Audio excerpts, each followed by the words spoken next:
Бид Өмнөд Суданд хөлбөмбөг хөгжүүлэх гэсэн юм аа. Одоо харин Өмнөд Суданы үндэсний шигшээ баг Дасгалжуулагч хоёртоо хоч өгөх хэрэгтэй. Барууд гэвэл зүгээрээ. Би Зоран. Харин миний хоч бол бар, дайчин, ялагч, авраг. Өөр нэр байхгүй. Ойлгосноо? Жинхэнэ ирчүүд. Өөр нэр хэрэггүй. Тэгэхээр бар юм биз дээ? Бард бүх юм байдаг. Бар бол хаан. Бид бүгдийг дийлнэ.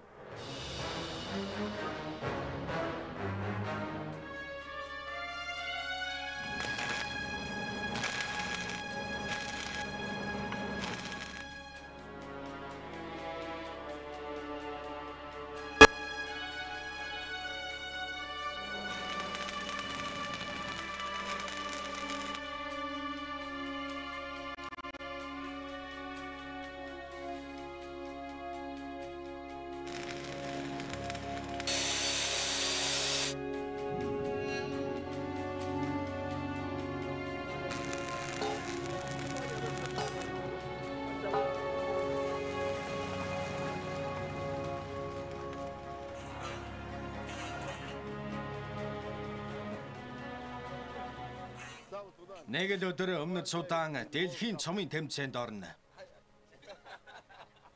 Би Зоран Джоржевич Сербиэс ирсэн. Би бол Өмнөд Суданы шигшээ багийн дасгалжуулагч. Та яагаад энд ирэх болсон юм бэ? Яагаад гэвэл өөр хүн ирэхгүй бол энд хөлбөмбөг хөгжихгүй. Алив туслаарай.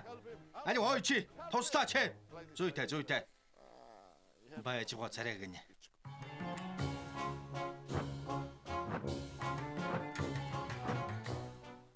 Би 14 улсад ажилласан. 15 удаа авраг болж байлаа. Би дэлхийн бүх өнцгт байсан.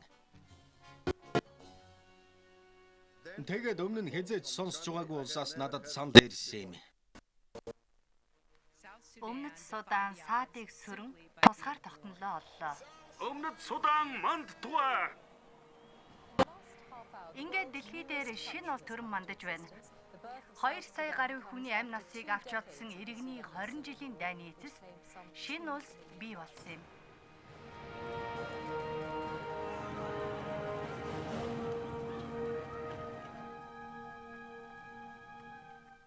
Манай улс босч байна. Хүчтэй зүрх, хурцнууд хурдан хөл байхад бид ниснэ. Би бол Чабуур. Өмнөд Суданы хөлбөмбөгийн холбооны анхны ерөнхийлөгч. Тусгаар тогтносон манай улс өөрийн гэсэн холбоотой боллоо.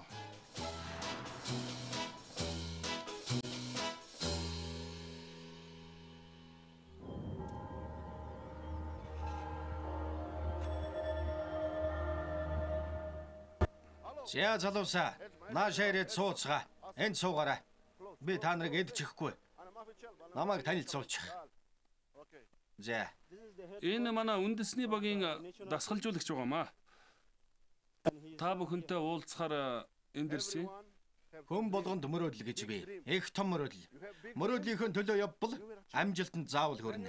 Ялах дуртай нэгнийг хүмүүс хүндэлнэ. Хоёрыг тоглоод авах юм бол найз охин чинь хайна. Тэгвэл чи мөнгөгүй хоцорно гэж мэд.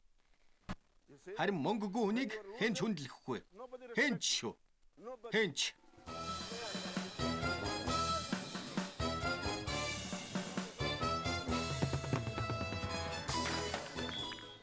Нэрээ энд биччих.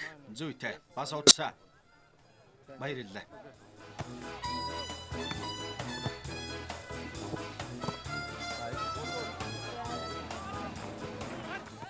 Урдан бай шүү. Ийм авьяаслаг хүнийг хязгаарч харж байгаагүй юм байна. Энэ хүү их гайхалтай хүү байна.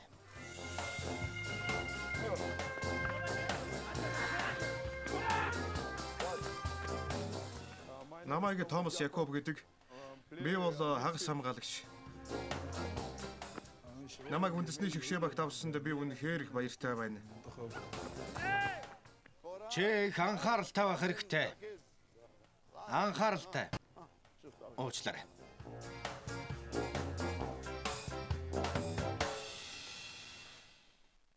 Манай баг үнэхээр сайхан байртай. Энд бүх хөлбөмбөгчд унтдаг юм.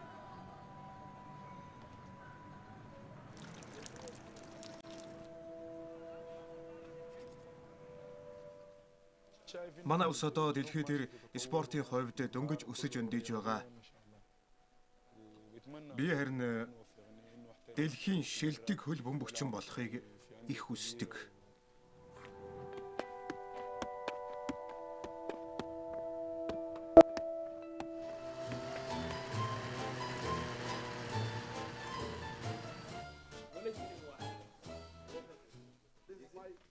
Авраг сайн уу?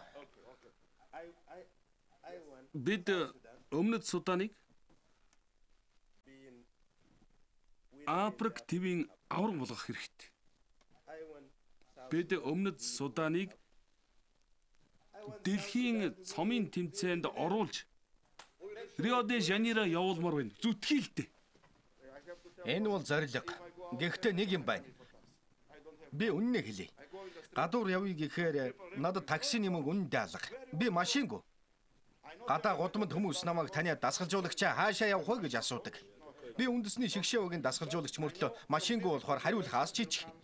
Ер нь иймэрхүү байдлаас болж олон асуудал цаашид гарна. Хэрвээ та нар надад жаахан ч гэсэн туславал би баттай хэлье. Манай баг бол бүгдийг чадна. Бид хөлбөмбөгийн шигшээ багийн шин дасгалжуулагчтай байна. Тэрэнд машин байхгүй гэнэ. Гадуур явган эсвэл мотоцикл хөлсөлж явдаг юм байна. Тэгэхээр тэр нь машин гаргаж өгөх хэрэгтэй. Өөрөө бариад явг. Хариуцлагыг харин бид үүрэх ёстой.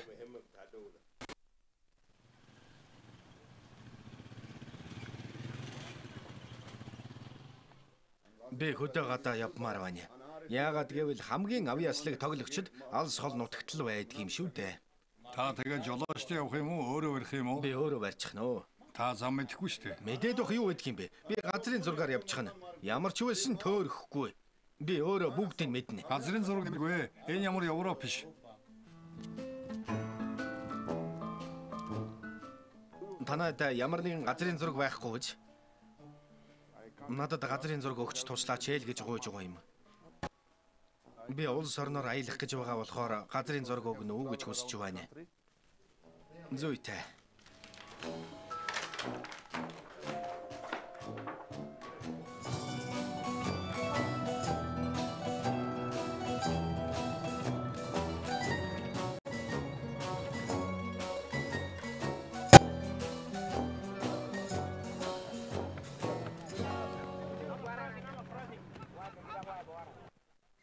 Хасан Исмаил Кони би дасгалжуулж байгаа. 2 жилийн дараа гэхэд Ливерпул, Манчестер, Реал Мадрид, Барселона багт тоглоно. Миний хэлсэнд итгэж болно шүү. Би үннээсээ хэлж байна. Би Хасан Исмаил Кони давтлагчаар тоглодгийг. Намайг үндэсний шигшээ багт авсанд би үнэхээр итгэж чадахгүй. Улс орноо төлөөлж байгаадаа маш их баярлж байна.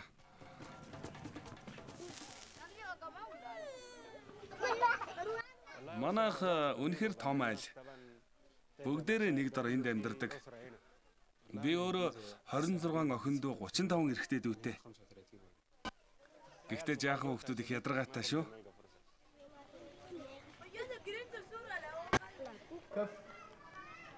Энэ миний хөө. Би хэрэг алдартай хөлбөмбөгчин болвол хүү маань миний тоглолтыг харж байх болно доо. Энэ их олон гол оруулсан шагналууд байгаа юм. Би энэ байна. Миний дуртай зураг да. Өмнөд Суданы тусгаар тогтнолын төлөө санал өгч байсан сонгуулийн үнэмлэх байна. Би энэ бүгдийг дараа хүүхдүүдтэй харуулах гэж зориуд хадгалж байгаа юм. Улс орон болгон юмыг тгээс эхэлдэг. Өмнө нь энд юу ч байгаагүй.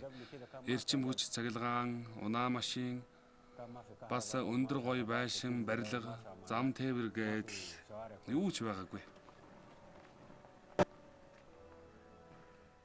Харин одоо Өмнөд Суданд бүх юм өөрчлөгдөж байгаа. Олон хүн гэр орондоо цахилгаан татуулсан. Өмнө нь бид нар бүр нар жаргахаас өмнө орой 4 цаг хүртэл тоглодог байлаа. Гэтэл одоо бол цахилгаан татаад бид гэрэлтэй болчихсон. Бүр шөнийн 4 цаг хүртэл тоглодог болсон гэж. Хүн болгоны амьдрал сайжирч байна да.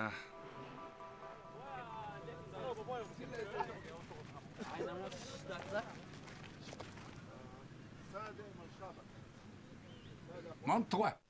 Өмнөд Судан. Мантуа. Өмнөд Судан. Би танай улсад туслахаар ирсэн юм. Биднийг маш их ажил хүлээж байгаа. Тиймээс хүн болгон чадах бүхнээ гаргаарай. Үндэснийхээ шигшээ тогломоор байгаа бол Өмнөд Суданы багийн цамцыг хүндлэх ёстой гэдгийг бүгд анхаар.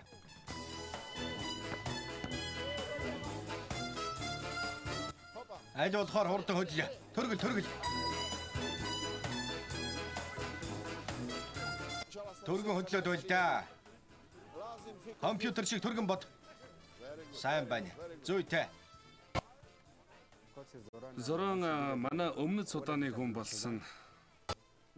Тэрнийг спортын төлөө яаж зүтгэж байсныг хүмүүс ямагт санаж байх болно. Алив залуусаа. Бөмбөгөө зөвхөн газраар л дамжуулаарай. Дээгүр өгч болохгүй. Хүнээ сайн хар. Наан чин зай гарлаа. Иш хараал та нарыг эдээсэ. Алив тэр байж байгаа царайг нь. За. Сайн дасгалжуулагч. Яагаад? Их соёлтой, энгийн, бас ухаантай, мундаг хүн. Хөөе чи. Наа тавар чин хоосроод байна шүү дээ. Харвуу. Хөө тэгээд. Яс таныг заяагүй амт юм да чи.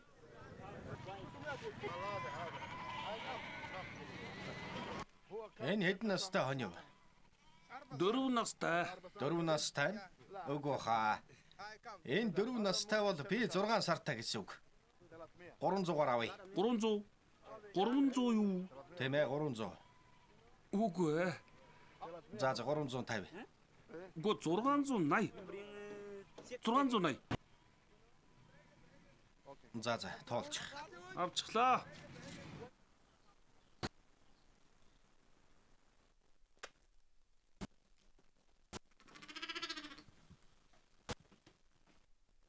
Дасгалжуулагч Зоран хоныг ямар нэг байдлаар шүтдэг юм шиг байлээ. Гэхдээ яагаад гэдгийг би мэдэхгүй л дээ. Зоран сэтгэл санааны хувьд ямагт ялагч байх дуртай хүн. Тийм болоод бидэнд авраг гэдэг нэртэй өөрийнхөө сахиусыг танилцуулсан юм.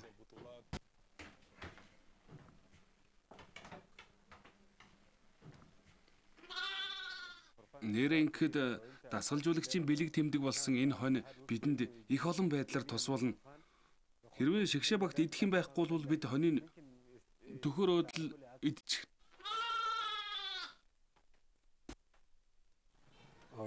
Бурхан таныг бид магтан дуулж өргөе.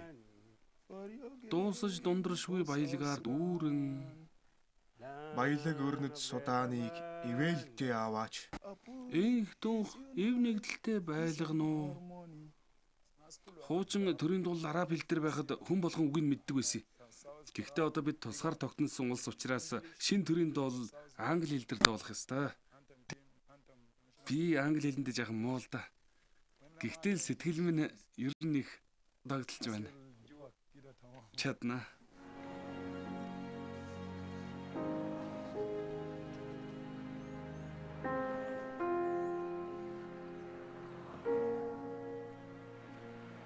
Өмнөд Суданд хүн болгон иргэний дайнд ойр дотны хамаатан саднаа алдсан байгаа. Манай гэрээс гэхэд 120 гаруй хүн алуулсан. Өхөл бол шинэ амьдралын эхлэл гэдэг. Бид бол улс төрчид биш. Бид бол хөлбөмбөгчд. Миний бодлоор чухам спортл дайнд дажинд нэрвэгдсэн улсын маань нэгтгэж чадна.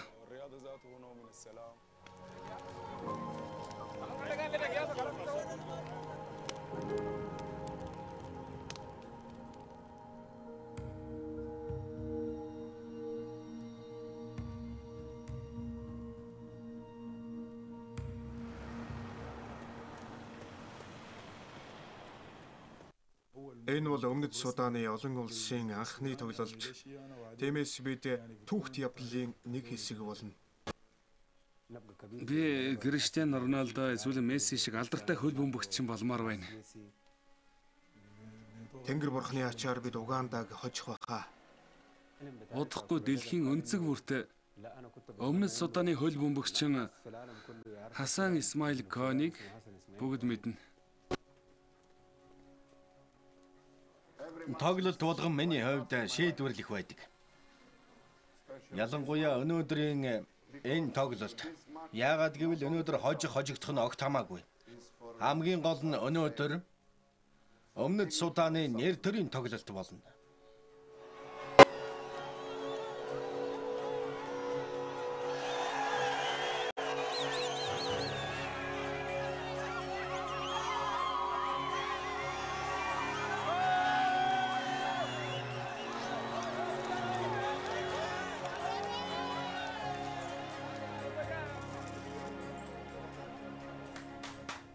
За одоо анхаарлаа төвлөрүүлэх цаг болсон. Залуусаа, бэлтгэл дээр хийж байсан зүйлээ хийн шүү. Бэлтгэл дээр яаж байлаа? Тайван, чөлөөтэй, бөмбөгөө дамжуулж, нэг баг шиг тоглоод байхад л хангалттай. За юу. За амжилт хүсье.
Сайн байна, их сайн байна.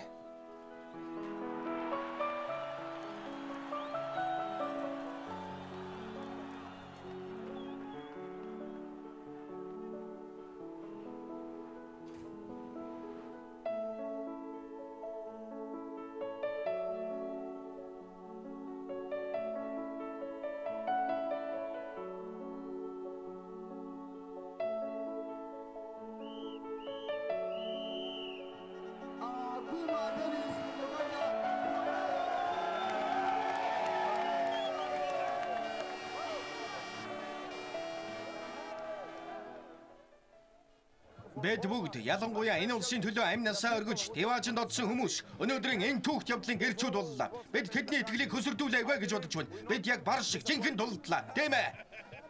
Чи жинхэнэ бар шүү. Манайхан бүгд бар.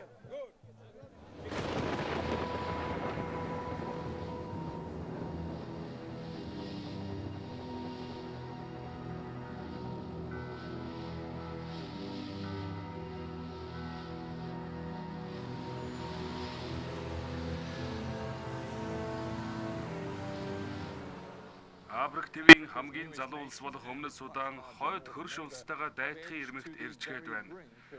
Газрын тосны маргаанаас болж хүмүүс жагсаал цуглаан хийж эхэллээ. Газрын тос сулгайлах нь гэмт хэрэг. Газрын тос сулгайлах нь гэмт хэрэг. Газрын тос сулгайлах нь гэмт хэрэг. Өмнөд Судан газрын тостой. Нэг боловсруулах үйл хойд хөршөд байдаг. Тэд тосын зараад ашгаа Өмнөд Суданд өгөхгүй байна. Тиймээс Өмнөд Судан тос олборлолтоо зогсоосон. Бүрмөсөн.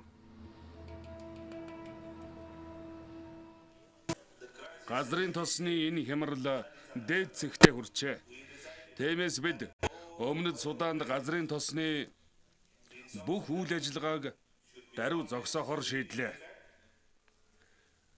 Гэхдээ бид аюулгүй арга хэмжээ авч мөн хохирлыг багасгах гэдэгт та бүхнийг итгээсэй гэж хүсэж байна. Судан улстай газрын тостой холбоотой маргааны эцэст газрын тосны бүх ордыг хаадаг нь засгийн газрын шийдвэр. Гэхдээ нөгөө талаас нь авч үзвэл Ундны ус цай хүртэл гэсэн энгийн асуудлууд хүртэл маш хурцсаар тавигдаж эхэлнэ гэж бодож байна.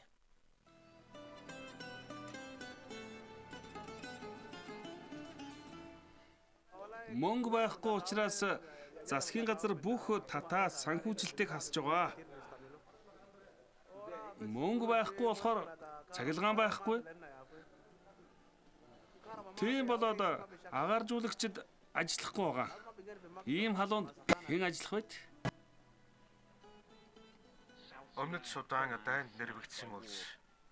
Гэхдээ нэг үг бий. Муугаараа хэлсэн ч сайнаар дуусна. Өмнөд Судан бол бодит байдлаас илүүд итгэл найдвар ихэд тавьдаг улс билээ.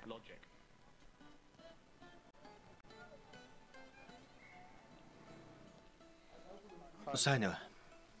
Өглөөний мэнд. Би сайттай яралтай уулзмаар байна.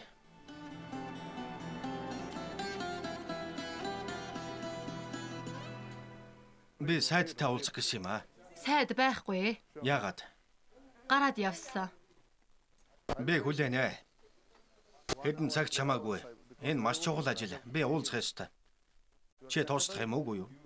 Та яах гэсэн юм бэ? Эхлээд энэ маягтыг бөглөхгүй юу? Би бичиг цаасны ажилд их мар ухаан. Би шигшээвагийн дасгалжуулагч. Нэгдсэн үндэсний байгууллагын дарагтайч зүгээр уулзаж чадна. Харин та нар ажлаа олигтой хийсэн чинь дээр шүү. Би хөлбөмбөгчдийг дасгалжуулдаг юм. Надад заасны хэрэггүй. Ойлгож байна уу?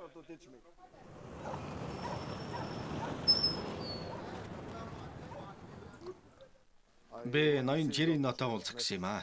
Энэ бол яаралтай ажил. Сайдын далгаа. Хаа нөгөө юм? Дуудаадах. Чамд утас нь байхгүй юу? Байхгүй. Энэ ажил нь үстэй. Тийм ээ. Гэхдээ энд байхгүй. Ажил дээр утсыг мэддэг хүн байхгүй гэж юу? Тэр худлаа баха. Алив явъя.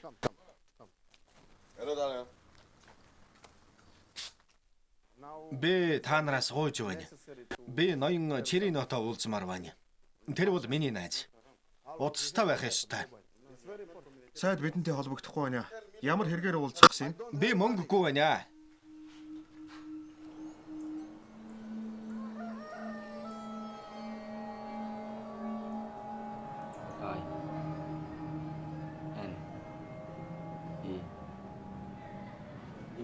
유진이는 지원줘봤긴 한데.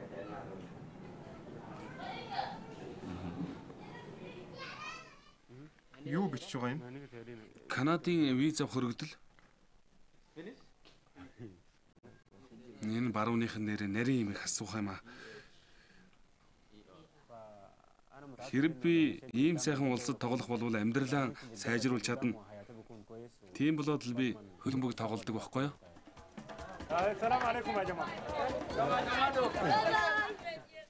Чи авьяастай гэдгээ баталж чадсан. Одоо чамайг дэлхийн хэмжээний хөлбөмбөгчин гэдгийг хүмүүс ойлгоно. Тийм болохоор чи Өмнөд Суданы тамирчин гэдгээрээ бахархаж чадах бүхнээ хийх хэрэгтэй. Бурхан чамайг гэвэг. Эр хүн шиг бай. Хичээн шүү. Чи бол бар. Чи бол бар. Бас бүргэд. Бурхан чамайг гэвэг болтугай.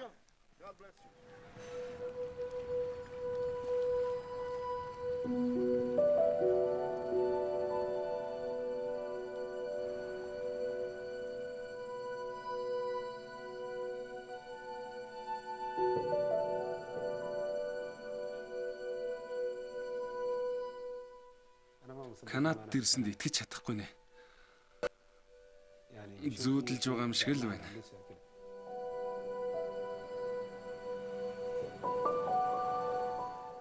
Ямар өндөр байшин бэ? Энэ лав 40 давхар орчим баха. Уул шиг өндөр юм. Манай нийслэлийн бүх хүн энд багтана. Ноёд хатагтай нараа Хойд Йоркийн одод баг шинээр ирсэн хөлбөмбөгчөнд мэдчилж байна. Энэ бол Өмнөд Суданаас ирсэн Хасан Исмаил, Торонтод тавтай морил.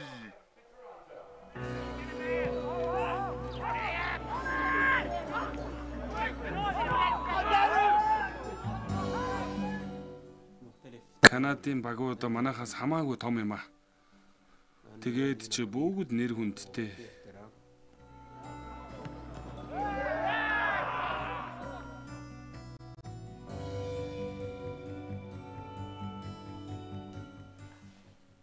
Хөлбөмбөгт айн гэсэн үг байхгүй. Энэ бол дайнтай л адилхан. Хэн ч ялагдахыг хүсдэггүй. Би ч ялагдмааргүй байна. Канадад үлдэж тогловол мөн ч сайхан да. Би Өмнөд Суданаас ирж Канадад алдартай хөлбөмбөгчин болохыг хүсэж байна.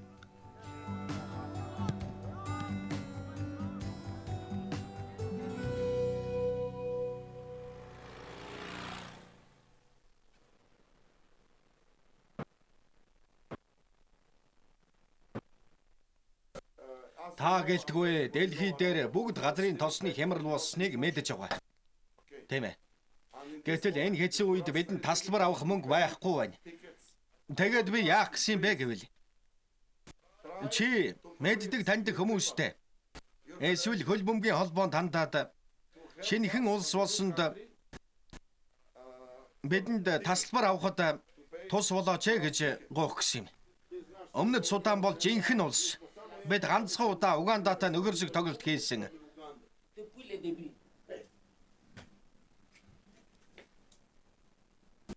Чи яаж вэ?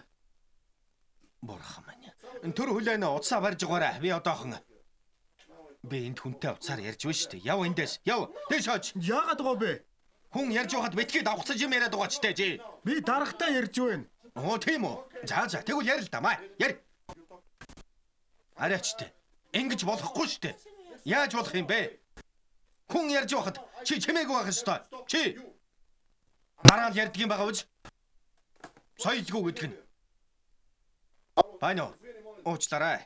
Энд нэг муу таныг амтан чанга яриад юу ч сонсогдохгүй юм аа. Чимээгүй ба гэж хэлсэн. Суулдаа тэгээд. Битгий хүрд бай. Битгий гар хүр. За төр хүлээгээрэй. Хараал идсэн мүү таныг. За би дараа ярья. Яах нь вэ, Зоран? Хөөж. Чи яах гээд байгаа юм? Энд би дасгалжуулагч. Зоран. Хэрэггүй дээ орхич. Үгүй архимэ. Миний зөв. Гү та өөрөө юм байж яаж залуу тоглогчдыг дасгалжуулах болж байна? Бид таныг яаж дасгалжуулдаг гинэ? Бид таныг хариуцлагатай хүн гэж бодоод надад юу ч байхгүй байхад би яаж дасгалжуулж вэ? Улсынхаа ирээдүйн хөлбөмбөгчтэй даалгасан. Сонс. Чи сонсооч. Намайг яаж дасгалжуулдаг гинэ? Яаж дасгалжуулж байгааг харахгүй байна уу? Надад санхүүгийн дэмжлэг алга. Хоолунд чалга. Нөхөрсөг тоглолт хийхгүй. Юу ч байхгүй. Талбай. Хоёр хаалга хүртэл. Гэхдээ би дасгалжуулдаг шүү. Зоран намайг хүндлэхгүй байна. Хөлбөмбөг бол инх хамгаалан, эв нэгдэл, хүнлэг чанар эрхэмлдэг спорт угаа юм. Харамсалтай нь энэ бүх чанар Зоранд байхгүй. Үнэхээр хувиа хичээсэн хүн. Өөрийгөө бүхнээс дээгүүр тавьдаг.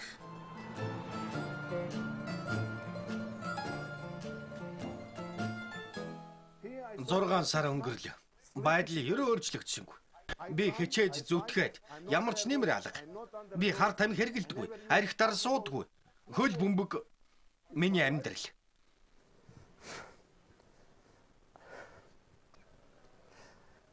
Би хэрэгтэй юм аа. Хөл бөмбөгөөс л олдог. Ямар сайндаа 89-тэй аав минь ингэж хэлгэвдэ. За Зоран минь. Энэ хүмүүс тусламж хэрэгтэй. Тийш очь мөнгийг март гэсэн. За яг уу би мөнгийг мартлаа. Нэр төрөө хүртлээ. Би бүгдийг мартсан. Гэхдээ засгийн газраас салинжиж байгаа хөл бөмбөгийн холбооныхан ийм залхуу хойрох шудраг бус байгаад би үнэхээр төвчж чадахгүй.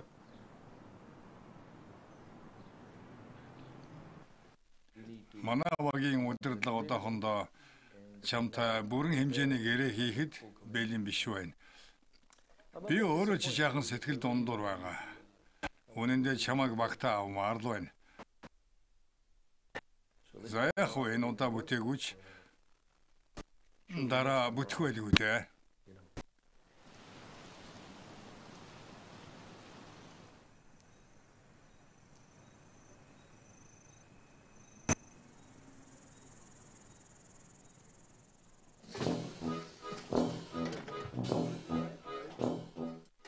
За, багаа бодож угаал юм бол их хичээн шүү.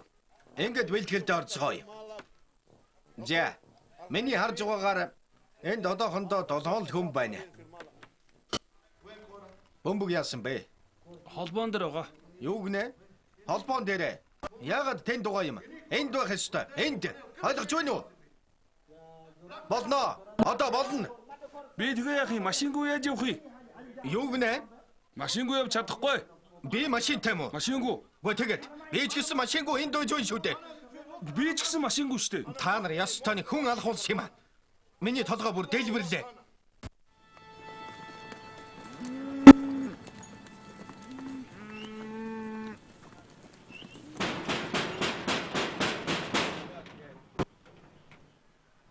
Та нар хүрээлэнгийн хаалгыг нээх хэрэгтэй. Бүх хүмүүс энд байна. Болохгүй бол өөрсдөө хаалгыг эвдлээд орно гэж хэлээ. Энэ улсын цэнгэлдэх хүрээлэн. Энд бас BBC телевизийн ирчхэд байна.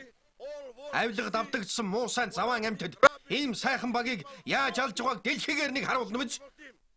Чамд гэж хэлэхэд мөн хөгийн амтан. Зүгээрээ залуусаа. Энэ бол та нарын орон, та нарын талбай. За юу? Бууж өгч болохгүй.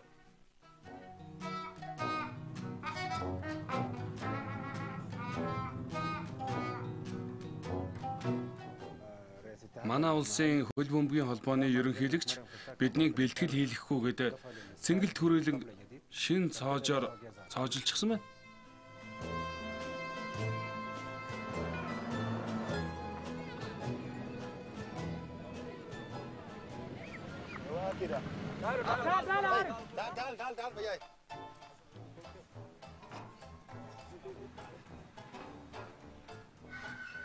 Болгоомжтой.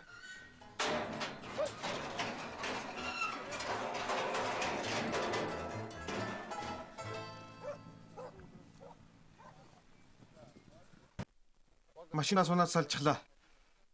Олон хэсэг болоо салчих гэжтэй. Манай жигшээ зүүн төвийн бүсийн аврах шалгар болох тэмцээнд оролцох бэлтгэлгүй байгаа. Яагад гэвэл бидэнд өчтөчнөн олон асуудал байна. Хөлбөмбөгийн холбооны ерөнхийлөгчийн хувьд энд миний гаргасан шийдвэрийг хүн болгон хүндлэх ёстой.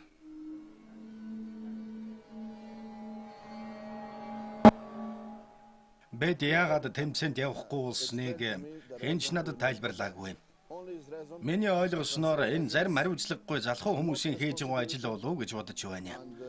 Энэ тэмцээнд орохгүй болсон нь бидний хувьд үнэхээр эмгэнэлтэй явдал. Хэнч намайг зогсоож чадахгүй. Зороныг хэнч дээлэхгүй. Тэмцээн маш ширүүн болно. Гэхдээ бид нэр төртөө тоглохын тулд чадах бүхнээ хийнэ.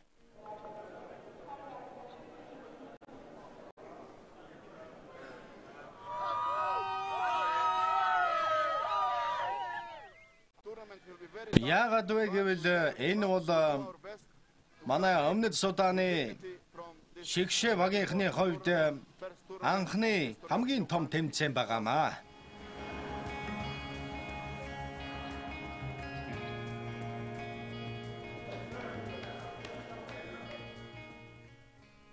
Хүмүүс бидний тоглож байгааг зурагтаар харна гэж бодохоор итгэж чадахгүй маа. Манай гэр бүлийнхэн биднийг зурагтаар хөгжөөн дэмжинэ гэж бодохоор сайхан байна.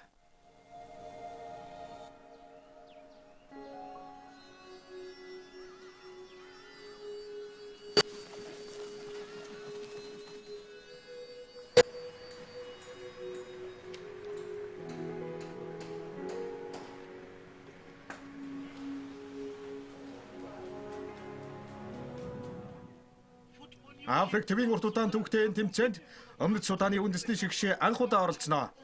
Шэнхэд өрсөн энэ улсын шигшээ баг нь мэрэгжилтнүүдийн нэрлсэн үхлийн хэсэгт Кени, Этиоп, энэ тэмцээний аварга болох Уганда багтай уулзраа таарна. Өмнөд Судан мэргэжлийн хөлбөмбөгийн лиг гэж байдгүй.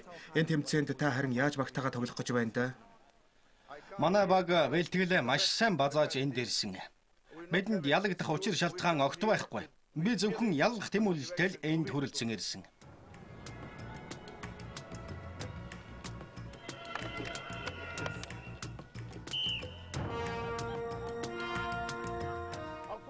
Бөмбөгөө урагшаа. Яваараа хасан яваараа. Сайн байна хасан. Их сайн бай зүйтэй. Гүйгэрэ бөмбөгөө. Одоо дамжуул. Урагшаа зүйтэй. Урагшаа зүйтэй. Их сайн байна.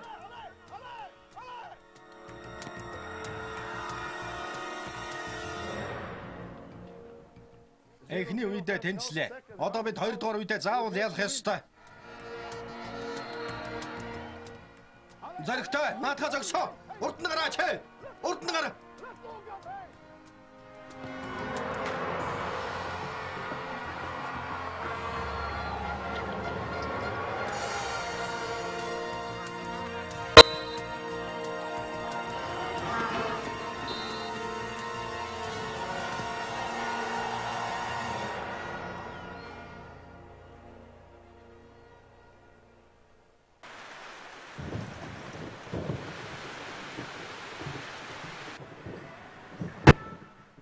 Эхний тоглолтод ялагдлаа. Би шигшээ багтаа санаа зовоод л байна. Манай баг олон авьяаслаг хөлбөмбөгчөнтэй ч гэсэн тэрийг тоглолтын дээр гаргаж чадахгүй нэ.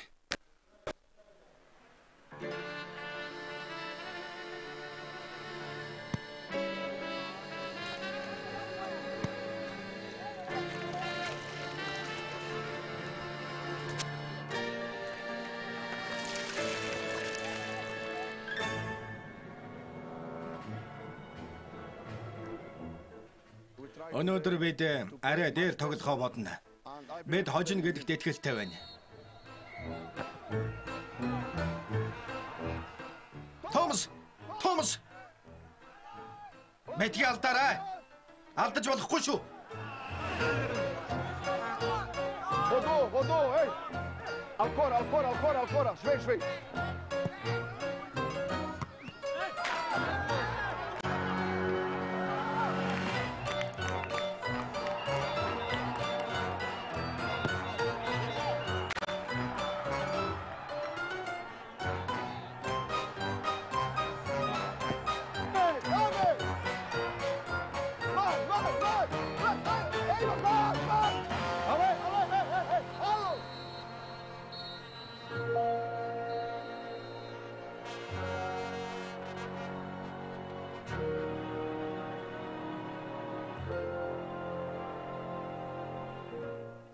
Би их аз жаргалтай байна. Бид ялагдсан ч нэр төрөлтөө ялагдлаа. Яагаад гэвэл та нар ирээдүй байна гэдгээ харуулж чадсан. Хүмүүс ч тэрийг харсан. Та нар маш сайхан тоглолоо. Хүмүүс манай багт дэлхийн одод байхгүй гэдгийг мэдсэн ч та нар зүрх сэтгэлээр ухаанаараа тоглосон. Энэ л гайхалтай. Би дэлхийн шилдэг багийн дасгалжуулагч. Мандтуа! Өмнөд Судан! Мандтуа! Өмнөд Судан!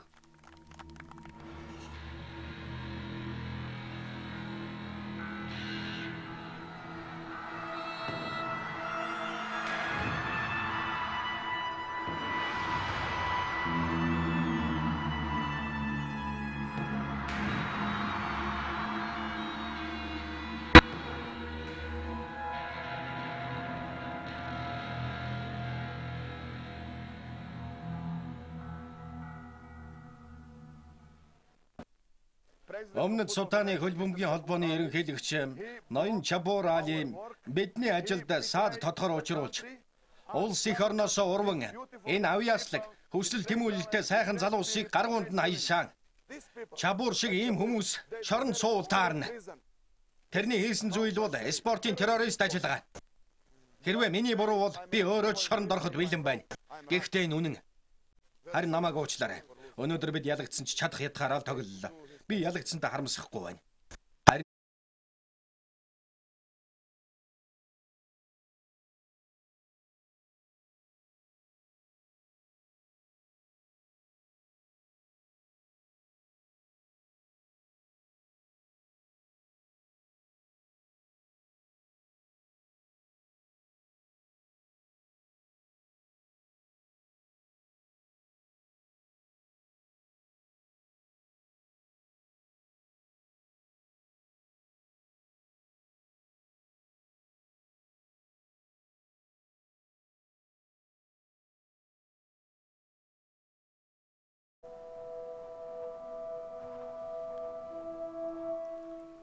Өмнөд Суданы хувьд бүх юм амархан болно гэж мэдээж хинч бодоогүй.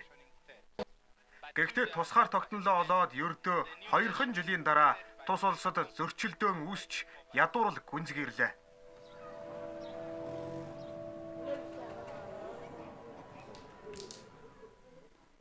Манай улс тусгаар тогтнолын төлөө тэмцэж байсан. Гэтэл одоо энэ тусгаар тогтнолоос болж олон асуудал гарч эхэллээ. Угандад болсон бүсийн тэмцээнд би яг эд үедээ явж байсан. Харин одоо би жингээ алдаж эхэлсэн. Яагаад гэвэл надад хүүхдүүддээ сүү, им авах мөнгө байхгүй. Би хов хоосон сууж байна. Багада би их олон юм мөрөөддөг байсан. Би охиноо нисгэгч болгомоор байна. Даан чи энэ мөрөөдөл минь хизээж биелэхгүй.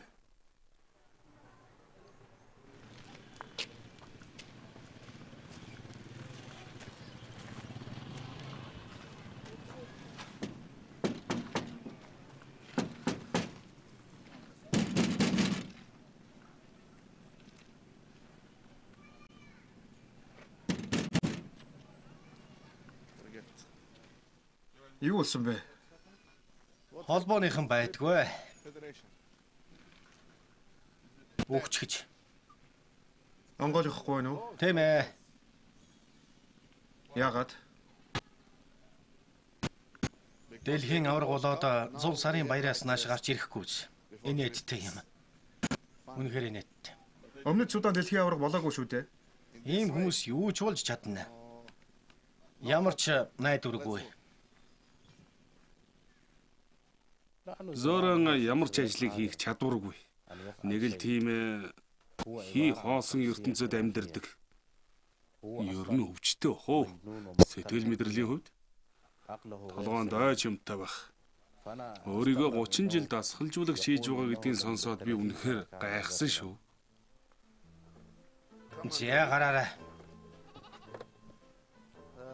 Энэ авраг маань хорг байхдаа манай шигшээгийн бэлэг тэмдэг болж бидний хүсэл тэмүүлэл ах дүүсийн нөхөрлөл хүнлэг чанарыг илэрхийлдэг байсан юм. Хүн бол дандаа нэгнээсээ урвж шарбдаг. Сайныг амархан мартна. Харин амьтдуул хизээч урвдаггүй. Гайхалтай амьтд. Харин энэ маань миний цорын ганц сайн найз байгаа юм. Үнэхээр сайн найз. Би чамд хайртай шүү. Чамд маш хайртай. Би чамаас хизээч урвахгүй. Зоран бол дахиа. Ердөө дахиатай л адилхан. Бармартаа ямар ч төс байхгүй. Би энэ улсад итгэл найдвар баяр баясгалан авчирна гэж бодож байлаа. Гэвч бүх мөрөөдөл хүсэл минь талаар болсон. Би гэртээ хармаар байна. Бар би дахиж ахирна. Гэхдээ Өмнөд Судан лав биш. Бар бол нэрд гарсан аюултай махчин амьтанд тооцогддог. Тийм болоод Зоран биднийг бар болгох санаатай байсан болов. Чи бар мөн үү? Би бар биш ээ. Би хүн.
Баярлалаа найруулагчаа. Тэгэхээр дэлхийн 75 улс орны 700 гаруй сая үзэгчдийг нэгнээдээ нэгтгэхэд байгаа дэлхийн түүхэд баримтат сурлын маань нэг нь одоо тусгай дугаар болох Дасгалжуулагч Зоран ба Африкийн Барууд гэсэн баримтат киног бүгдээрээ сая үзлээ. Тэгэхээр дэлхийн түүхэд нэвтрүүлгийн маань урилгыг хүлээн авч энүүч Монголын үндэсний олон нийтийн радио телевизийн одоо хойморд нэрс нэрхэм та бүхэнд энэ жишээ намар гамбалган айлтгая.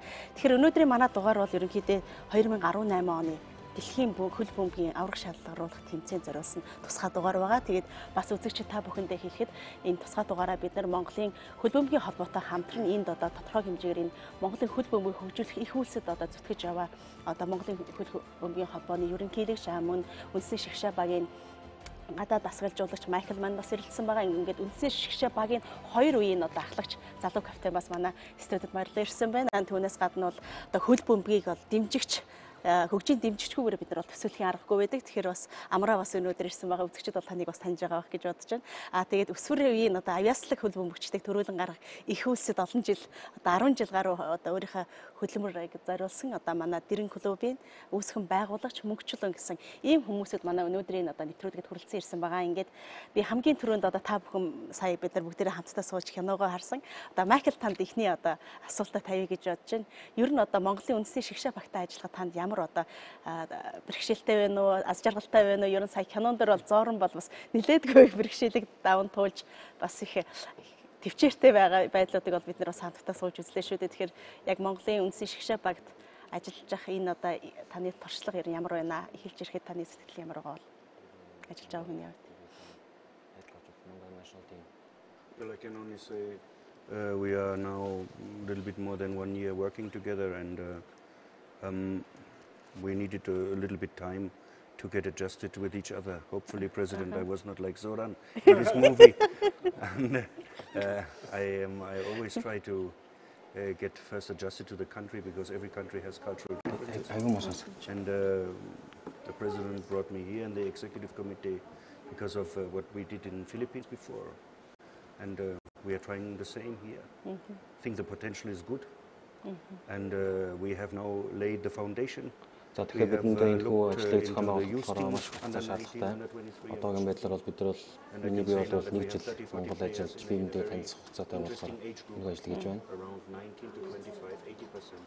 So the federation has a base for the next 8 to 10 years. За баярлалаа. Майкл тэгэхээр Ганбаатарт ерөнхийлөгч хандах гэдэг. Ер нь саяын Зоран бол бас их хэцүү байна л да. Ер нь Өмнөд Суданы хөлбөмбөгийн холбоо бол ямар яаж ажилдаг гэдэг сая канон дээрээс их харагдлаа шүү дээ. Ер нь бол та бас нэлээд загсангүй болчихсон хүндрэлтэй цаг үед бас энэ холбоог авч ажиллаж байгаа. Ер нь бас яг одоо ус төрөөс мэргэжлийн байгууллага удирдах явах танд ямар санагдаж байна? Энэ их сонирхолтой кино шүү дээ. BBC-ийн төслийг бас танамжлал өмнө харж ирсэн. Яг өнөөдөр бол спортын хөлбөмбөгийн талаар оролцож байгаад бас баяртай байна. За баяр. Хөлбөмбөгийн зүтгэлтнүүдийнхээ хамт. Өмнө нь надад энэ Өмнөд Суданд очих нэг завшаан тохиолдсон. Оо за. Монгол улсын ерөнхийлөгч инкийг сахиулагч дараа бас эргэжтэй очиж цагаан сайрны золгосон шүү дээ. Тэгээ яг энэ орны одоо тэр кинонд гарч байгаа мөрх малгайтай ерөнхийлөгчтэй гар барьж үзчихлээ. Яг сонирн байна. Тэгээ тэр кинонд дундуур гарч ирсэн ёс заншил юмнууд бол их ойрхон санагдлаа л та. Тань санагдаж байгаа. Тийм. Хөлбөмбөгийн тухайд бол би мэдэхгүй.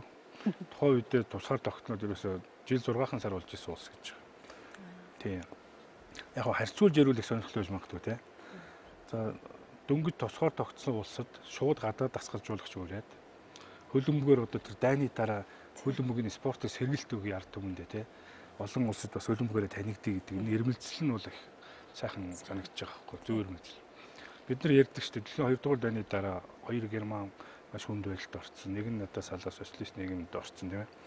Нөгөө герман чинь дэлхийд даяар бас жоохон буруу шагаастай.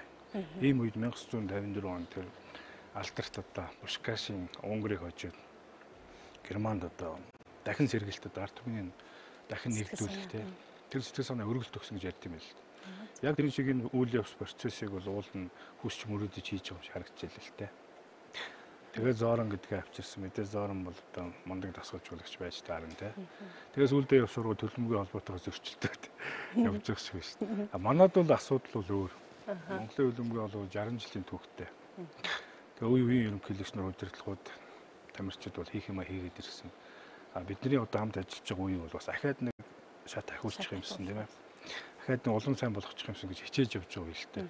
Тэгээ одоо манайх чинь олон улсын дасгалжуулагчдын багтаа штэ. Манай Майкл бол үндэсний шигшээ ахлах дасгалжуулагч хийж байна. Хаалгачаар дөрмийн нөхөр байж байна. За эмэгтэйчүүд дээр Японд дасгалжуулагч ажиллаж байгаа. Одоо техникийн захирлаар Австрали хүн өргөдөж ирж байгаа. Тэгэхээр ерөөсөө гадаадд ажиллаж байгаа тэр ноу-хау туршлагыг Монголд суулгах, утгашуулах энэ ажил руу чиглэлээ явж байгаа. Яг энэ канонд гарч байгаас бол би хөвдөө утгатай манай нөхцөл хамаагүй дээр гэж бодож байна. Тэгэлгүй яах вэ? Өмнөд Судантай Монголын хөлбөмбөгийн хөгжлийг харьцуулна гэж бол байхгүй тийм ээ.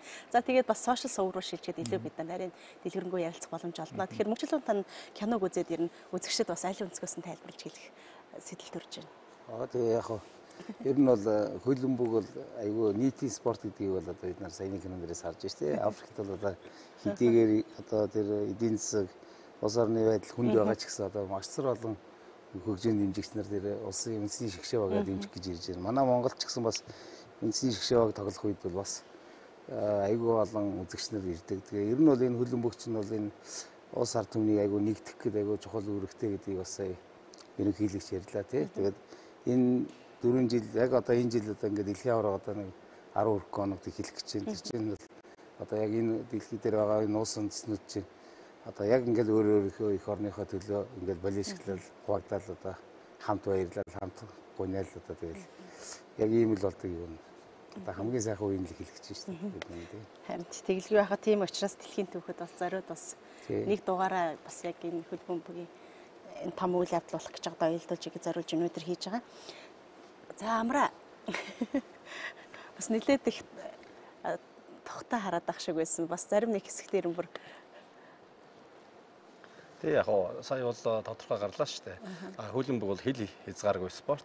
Одоо энэ одоо 550-ын одоо 7-8 тэрбум хүрж байна. Энэ хүмүүсээс ер нь хөлбөмбөгийн тухай ядаж одоо ганц нэг удаа ингэж чиг сортолж одоо сонирхож байгаа хүн гэж баг байдаггүй. Ялангуяа одоо хөлбөмбөгийн дэлхийн аврах шалгаруулалт тэмцээнийг бол баг дэлхийн нийт хүн амын баг ихэнх нь хэдэн тэрбум нөлөөдөө 5-6 тэрбум үзэж байгаа гэдэг юм тоо гардаг л та. Тэгэхээр энэ дээр бид нар ч гэсэн одоо жишээлбэл яг монголчуудын хувьд бол хөлбөмбөгийг одоо яг Оросоор дамжуулаад гэх юм уу 70-80-аад оноос телевизээр одоо ингээд үзэж ирсэн байдаг л та. Тий. Тэгээд одоо сүүлийн үед одоо ингээд бүх юм сайхан хөгжчлөө. Жишээлбэл юу үзэх байтгаа өөртөө явж очиод үзэж जैन тийм үү тий. Тэгэхээр одоо бол яг хөгжийн дэмжигчдийн хувьд гэх юм бол үнэхээр энэс илүү жаргалтай цаг үе хугацаа гэж юу байх вэ тий. Үндэсний шигшээ багийн ахлагч нар бас манай нэвтрүүлгээд оролцсон байгаа. Ер нь хараатайхан сая бол бас хэлдэг шүү дээ та нар. Хөлбөмбөг бол нэг ёсны бас харт тамхи гээл тий гэдэг. Сая бол хөлбөмбөг бол дайны гэсэн үг шүү дээ. Хинч ялгдан гэж бодож орохгүй гэдээ бас сая кинонд дэр гарч ирсэн тий. Ер нь бол улс орныг яг энэ дайм гажинтай сая юуны үед бол Суданы үед бол дайм ийм үед бол яг хөлбөмбөгээр нэгтгэх гэсэн яг тиймэрхүү үүднээс яг Зороныг авчирсан баг гэж би бол яг сая дүгнэлээ л дээ. Тэгээ яг нөгөө бас эдийн засгийн хувьд бас энэ чинь хөлбөмбөгч ганцхан тамирчин хөлбөмбөгийн холбоо биш бас айгүй санхүү спонсор дээрээс нь үзэгч гэдэг бүх юм талаас энэ талаас ингээд бүгд нэгжиж ингэж хөгжнөхөөс ганцхан сая бол айгүй ганц талаас үзүүлсээр гадуурх нөгөө тэгээ хоёр талын холбоондоо муудалцаад ингэж салж байгаа тэр зүрхийг айгүй үзүүллээ л дээ. Эний цаана айгүй олон юм байгаа гэдэг л. Ер манай хувьд хэр зэрэг үндэсний шигшээг ахлаад явхад хэр зэрэг би бол яг жоохон сая кино бэрхшээл тал руу учраас уучлаарай. Жаргалыг бид нар бас ярина. Гэхдээ ер нь бэрхшээл ер нь хэр зэрэг сорилтууд та бүхэн толгорч байна. Сорилтууд бол үдээс байлгүй яг сайн ярьсан гарч байгаа зөвхөн тасгалжуулагч тамирчид л амжилт үзүүлэх биш. Ард нь бас хөлбөмбөг бол зөвхөн хөлбөмбөг бол сайн ажиллаад байхгүй. Айл нь яг одоо барилганд таарах ч юм уу те яг сайн хамтлагч ажилласныхаа хүчинд сайн амжилт гарах байх. За мөн дээрээс нь яг тамирчид яг нэг тал бадар гарч байгаа ч яг одоо яг энэ Монгол улсын нэрийг гаргахыг юмс бас ард нь гэр бүл байгаа. Тэр тэгэл аль болгоныг нь зохицуулаад гэхдээ яг хамгийн түрүүнд амьдралаа зохицуулсан ч хөлбөмбөгтөө л хайртай. Хөлбөмбөрөөгөө л тэмүүлж идэг. За энийг газ болгочвол ийшээ газ явууч. Тоглолт руугаа хурд явах нь бэлтгэлтэй хурд сайн амтаа. Ерөнхийдөө бол залуу хүмүүсийг зөв төлөвш. Тэгээд тэр тусмаа хөлбөмбөг дээрээс нь төлөвш. Би ганцхан нэг биш хардус маар багийн амьдралаа. Их ардчилсан зарчимтай гэж хэлж болохоор бас тийм. Ер нь өөрийн чинь хувьд инх төрүүлээ тийм. Төрөт өөрийнхөө хувьд ер нь дурлаж энэ спортын төрлийг сонгосон уу? Эсвэл аав ээжийн шахалдар ч юм уу? Зарим манай их эцгүүч бас нэг жоохон болдоггүй, сахилахгүй тийм хүүхдүүдээ ер нь жоохон сахилга батжуулах гээл, төлөвшөөлөх гээл тийм ингээл хүчээр ингээл аваачч өгдөг штэ. Яг чи өөрөө энэ спорт руу өөрөө дурлаж орсон уу? Эсвэл ямар нэгэн нэг дэш шахалтаар орсон уу? Тэгээд дурлаж орсон. Хэдэн жил хичээлсэн бэ ер нь? 12 хүүхэд нас одоо цаг өнгөрүүлэхэд одоо гадаа тоглох те нэг тийм өдөр байх цагийг одоо өнгөрүүлэх чөлөө цагаа өнгөрүүлэх юм хөлбөмбөг гэдэг гэсэн байна. Байрныхаа гадаа байрныхаа үеийнхаа хүүхдүүдтэйгээ ч юм уу эсвэл ахартайгаа тоглолтыг нь хөлбөмбөглөөд гэсэн. Тэгээд тэр нь одоо нэгсэндээ орчин байгаа газар хүрээлэл нь одоо хөлбөмбөгийн нийгэмшлийг заагаад өгсөн юм. Тэгээд тэрийг өөрөө цаашаа дуртай юмдаа өөрөө цаашаа дурлаж, өөрөө цаашаа тэмүүлж, цаашаа судалж тэгж явсараа хөлбөмбөгт одоо хүртэл явж байгаа. Ер нь Ганбаатар ерөнхийлөгч рүү эргээд хандаа жил болж байгаа юм биш үү? Майкл бол ирээд тий. Ер нь өмнө нь шигшээ багийн тоглолтын дээр одоо ингээд авчираад яг ажиллаж байхад жилийн хугацаанд тодорхой хэмжээний үр дүн мэдрэгдэх үү ер нь? Яг зорилго яг ямар чиглэлээр авчирсан бэ та? Өмнөхөөсөө сайжруулъя гэж байгаа шүү дээ. Монголын хөлбөмбөгийн хөгжлийг яг бид нар бол Майклийн сайн ажилласан гэж үр дүнгийн гэрээгийн дүгнээд сая өдөр зөвлөрөө дахиад өргөжлүүлж ажилуулъя дахиж жил гараа сунгая гэж. Гэрээгээ сунгацсан. Тэгэхээр гэрээгээ сунгахад юу үнэлж чинь тэгэхээр хэд хэдэн тоо баримт харах хэрэгтэй болж байгаа хэрэг. Майкл дасгалжуулагч үед манай хүмүүс бол маш их санаачлагтай. Наас төвд одоо ялангуяа Зүүн Азид бол ажиллаж байсан туршлагатай. Тэгээд гэр бүлэн ч гэсэн бас Аз гаралтай. Аз хүн. Тийм учраас манайхны соёлыг сайн мэддэг. Өөрийнх нь хөлбөмбөгийн тийм харилцаа сайтай учраас анхны Монголын шигшээ багийн одоо аль биесний нөхөрлөх тоглолт гэж байдгийг. Тэрийг бас өөрөө хөдөлтөж явж байна. Тайваны хөлбөмбөгийн холбоотой намайг шахаж те удирдлагуудтай нь уулзуулж анхны одоо хөлбөмбөгийн нөхөрлөх тоглолтыг хийж явж байна. За бид нар одоо хооронд нь уралдуулж жагсаах дуртай ард түмэн шүү дээ. Тэгэхээр биднийг одоо юу гэдэг яг энэ бүрэлдэхүүнийг хөлбөмбөгийн холбооны удирдлагаар гарч ирж хахад 205 буюу одоо FIFA-гийн чансанд 205 дугаар баяа одоо жагсаж байлаа. За өнөөдөр хамгийн сүүлийн мэдээлэл авах 186-д очсон байна. Тэгэхээр эн чинь юугаар үнэлэгдэх вэ гэхээр шигшээ багуудын тоглолтыг нэг томьёонд хийгээд тэгээ хожуул төдөө оноо хожигдууд төдөө оноо өөрөөсөө өндөр чансаатай багтаа тоглол төдөө оноо гэдэг.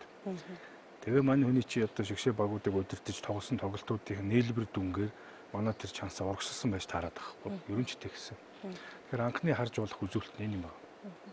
За дараачих нь одоо энэ дасгалжуулагч нар байхгүй бол цаашаа хөлбөмбөгийн гол юм нь явахгүй шүү дээ тийм ээ. Цус нь буухгүй одоо. Тэгэхээр дасгалжуулагчдын боловсрол дээр маш их анхаарч ажилласан л та. Тэг манайх бол хаалгачдын дасгалжуулагч гэдэг юм бол жоохон хойно хоцрогдсон байсан учраас заавал ийм хүн байх хэрэгтэй гэж жишээлбэл тэр өрмийн дасгалжуулагч авчирч явах жишээтэй. За тэгээд ер нь бол баг ямар байх хэрэгтэй, баг дасгалжуулахад ямар байх хэрэгтэй гэдгийг мань хүн хийж өгч байгаа байхгүй. А тэгээд хөлбөмбөгийн холбооны удирдлагыг биднийг бол маш их шахчихж байгаа юм л та нэг талаас. Бид нар өөрсдөө айхтар мэрэгэн төрийн хүмүүс биш учраас бүгдийг бодож олно гэж байхгүй. Тэгэхээр гадаад ертөнцид бас тэр үр ажиллаж байсан туршлага байхгүй учраас бас жоохон удаашралтай ажиллаж байсан гэж магадгүй л. Тэгээд ерөнхийдөө асууж дараа ийм багтаа ингэж тоглоно, ийм графикаар ингэж бэлтгэл хийн. Ингэж нэгсэн тэг нь одоо ийм бэлтгэлийн баазуудаа хангаж өг. Тэгээ энэ үнд ч одоо үндсэндээ шахуулаад танил холбооттойгоо тийм ээ.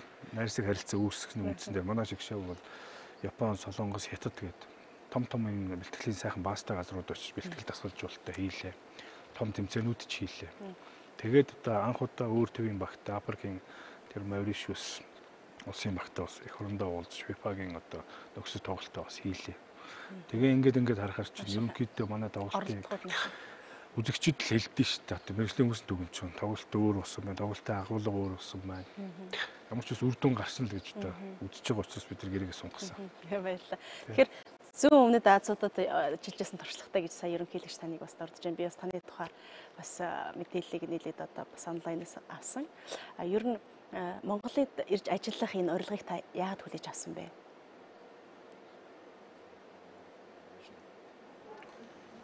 I must say that we had been already in contact with the Federation in 2015. I was invited to meet the president and the people, the close people around him, we discussed, and but we didn't find an agreement in 2015. And then I went to Africa for around 6-7 months to East Africa. But we still stayed in contact, and finally we agreed to work in December 2016 in Tokyo. We met, and we finalized the deal. What was interesting is for me to start from the scratch a country like Mongolia. It was obviously a chance to really do a miracle, and that attracted me. And the people were serious, and I can say now through this 1 year what we did is for me, maybe the people don't see it, but I often talk with my goalkeeper coach, and we find it actually already quite good, the development so far. But considering that we have much more to do, and that the potential that we have, we can do much more. But I think I told also to the president and to Chuka, other people, when we talk, it's a 5 years project, to be realistic, because the kids are now 18, 19, 20. Turu is already 25, 26. Garida, I don't want to talk about it, how old he is, but he's still in the race. So we have a good potential. But this potential needs foremost international exposure and lots of training. So the president was pushing very hard with the big nations. I call them the big three, China, Korea, and Japan. And then we are now connecting very well. And they give us a chance to learn and study there and train in good conditions and face strong opposition. And this brings the boys up. Ер нь мэргэжлийн хүмүүстэй уулзж байхад бас чукахтай ч бас ярьж байсан. Ер нь Монголд бол хөлбөмбөг одоо хөгжих үр хөрсний тухай бид нэрийг маш их яриа өрнүүлж байсан л да. Ер нь Монголын хувьд таны ажиллаж байгаагаар өмнөх ажиллаж байсан улс орнуудтай харьцуулахад үндсийн шигшээ баг хэрхэн цаашаад одоо амжилттай олон улсад маш одоо байгаагаас илүү их амжилт гаргаж болохоор тийм хөрс харагдаж байна вэ танд? Football in Mongolia. I see big improvement, because I see now on every corner young people are investing in clubs like Atletico, where the captain come from. Chuka already is doing a long time a job building a club. A club is like a role model for me. Other clubs like UB City, young owners spend money and want to do something in the football. They build indoor football halls, and there's a movement. There's a clear movement for me, visible, and the federation invited many instructors, ABCD, Japanese coach for the women. So they want a lot at this moment. Sometimes maybe a little bit too much for one shot. You know, I think sometimes we have to focus and prioritize. Last year, for example, was the year of the coach, and this year is the national team. Hopefully next year also the national team, and after also the national team. Again, coach. So, no, I'm joking, but seriously, is the most important thing will be now to look into the youth development, to look into the 10, 11, 12, 13 years, maybe even younger, to build for the future, because without this we have nothing in the future. Сая Майкл бол бас ирээдүгээ бэлтгэх хэрэгтэй гэд хоёулаа бас нэвтрүүлгээ болохын өмнө ярилцчихсан. Та бол өөр хөрсний тухай их сайхан үг хэлжсэн. Би бас тэрийг үзэгчтэй бас танаар тэрийг дахин хэлүүлмээр байна. Яагаад та энэ хөлбөмбөгийн хөгжлийг ер нь тэр ирээдүйг хүүхдээс ирээдүйг бэлтгэхээс эхлэн гэж өөрийнхөө одоо хөдөлмөрийг бас ингэж олон жил зарцуулж байна. Энэ бол одоо зөвхөн бидний жиш ерөөсө бүх дэлхий дээр ирээдүгөө бодвол хүүхэд залуучууд руугаа л ор гэсэн тийм юм байгаа шүү дээ. Ирээдүй бол хүүхэд залуучууд. Тэгэхээр хөлбөмбөгийн хөгжүүлийг бол бас л хүүхэд залуучуудаас эхлэе гэсэн. Тэгээ би эртээ танд хэлжсэн юм дээр бол одоо олон ус ч юм уу ер нь хүмүүс ийм философи байдаг гэдэг тийм одоо тариачны зүгээр тайлбарлахад арай амар гэж одоо хэлбэршүүлээд бодоход бол хүүхэд багчуудыг бол одоо үр гэж бодъё л да тийм. Тэгээд бол Монголд бол одоо сайхан авьяастай хүүхдүүд байна, багчууд байна. Тэгэхээр бид нар бол үртэй байгаа юм. Тэгээд тэр сайхан үрийг чинь сайхан хөрсөн суулгах хэрэгтэй гэж байгаа. Тэр нь бол одоо бид нараар бол одоо нөгөө одоо материалыг бааз, талбай, одоо хувцас, иргэдэл, бөмбөг тэр орчныг одоо бид нар сайхан бүгдүүлж өгөх хэрэгтэй. Тэрийг бол одоо бас нэг үеэ бодвол бид нар чинь одоо 10 жилийн өмнө бол бараг бүх хөлбөмбөгийг бол хотын төвөөсөө бараг көөж гаргаж ийсэн. Одоо бүх талбаануудыг барилга байшин болгоод ингээд айгүй бас эмгэнэлтэй нэг үе байсан. Гэхдээ бас нэг үлдсэн тодорхой хэдэн талбаануудаа одоо сүүлийн үед бас бид нар одоо сайхан зүйлийг болгоод одоо ингээд өнөөдөр бас ерөнхийдөө дарханд очиод бас нэг хоёр талбай шинээр нээчихэд ирлээ. Тэгэхээр бол бас ингээд ямар ч хэлсэн хөлбөмбөг аваад үлдчихлээ. Нэг орчингой багч гэсэн аваад үлдлээ. Цаашдаа бас өшөө их юмнуудыг хийх баг. Тэгээд тэр сайхан үр хөрсий чинь дахиад сайн одоо сайн тариачин хүн туршлагатай одоо мэдлэгтэй тийм хүн байх хэрэгтэй. Тэр нь бол манайхаар бол одоо багш дасгалжуулагч нар гэж байгаа тийм ээ. За тэгээ энэ гурав бүгд байлаа гэд ямар ч цай үрийг тэгэл ямар ч сайхан өрсөнд ямар ч сайн тариачин ярихад тодорхой хэмжээний хугацаа хэрэгтэй.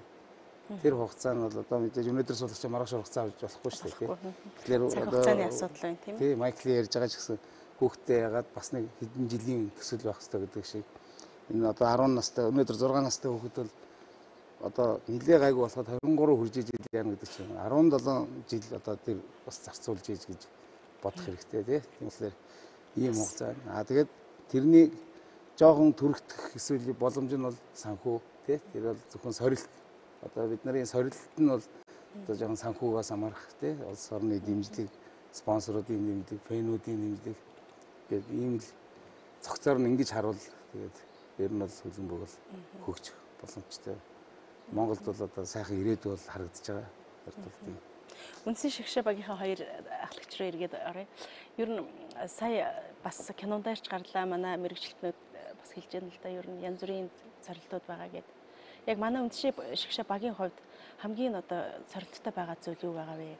Санхүү боломж уу эсвэл орчин уу сая хэлээд байгаа.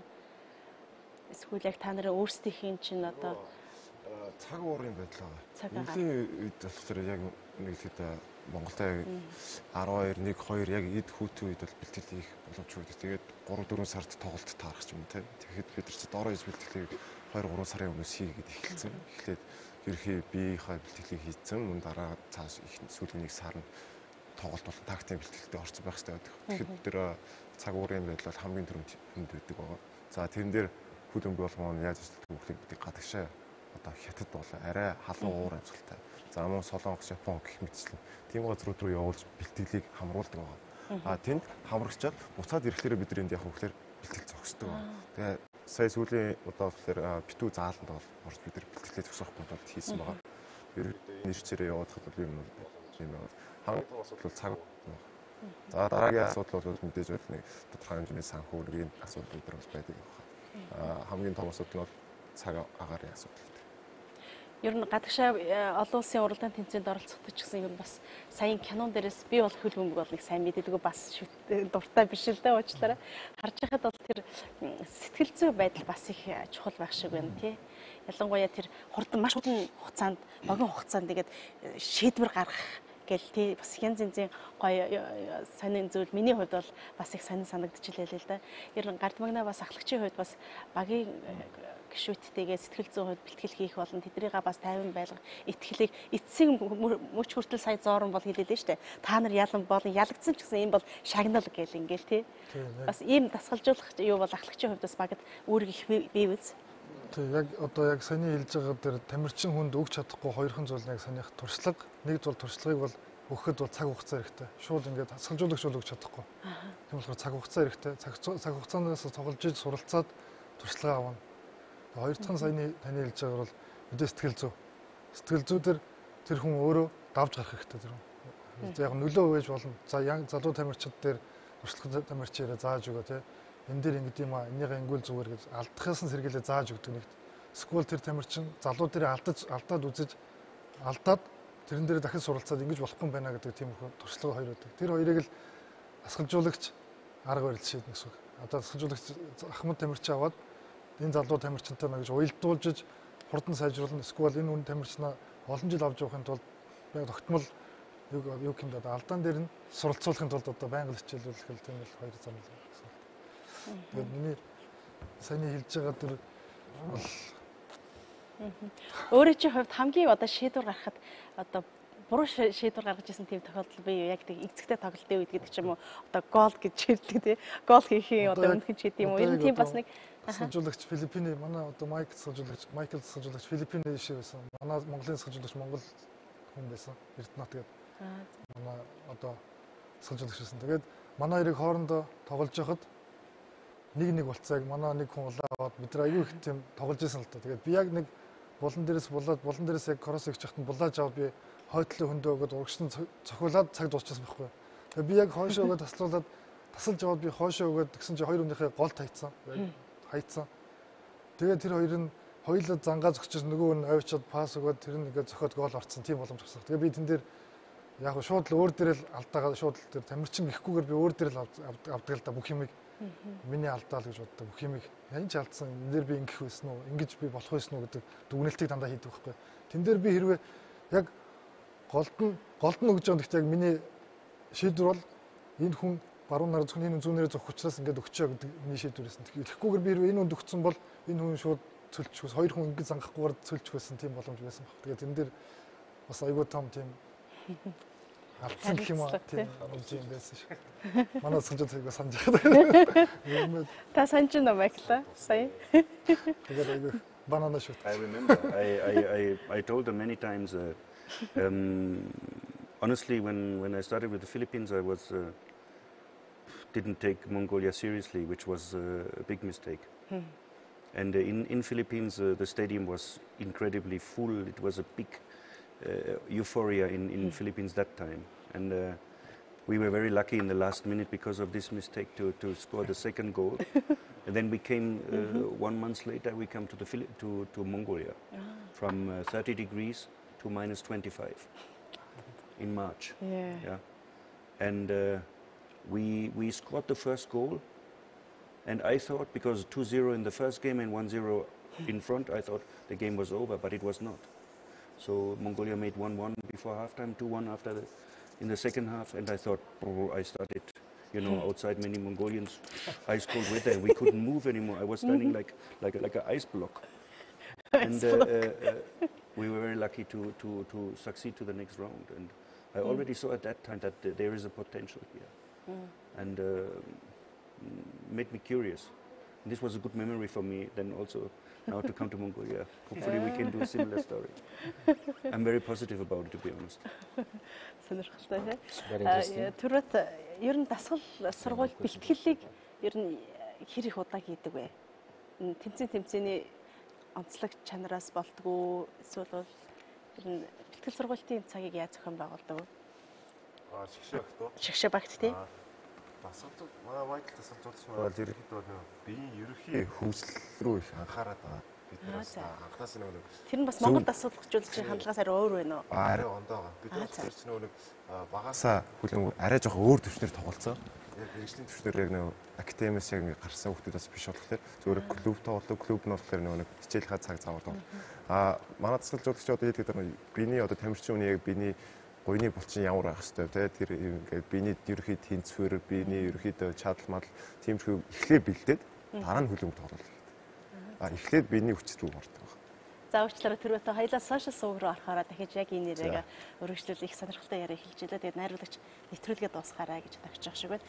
Тэгэхээр эрхэм хүндэт үзэгчтэй өнөөдрийн дугаар үгээр өндөрлөж байна. Ингээд та бүхэнд бас нэг зүйлийг би хэлэх хэрэгтэй.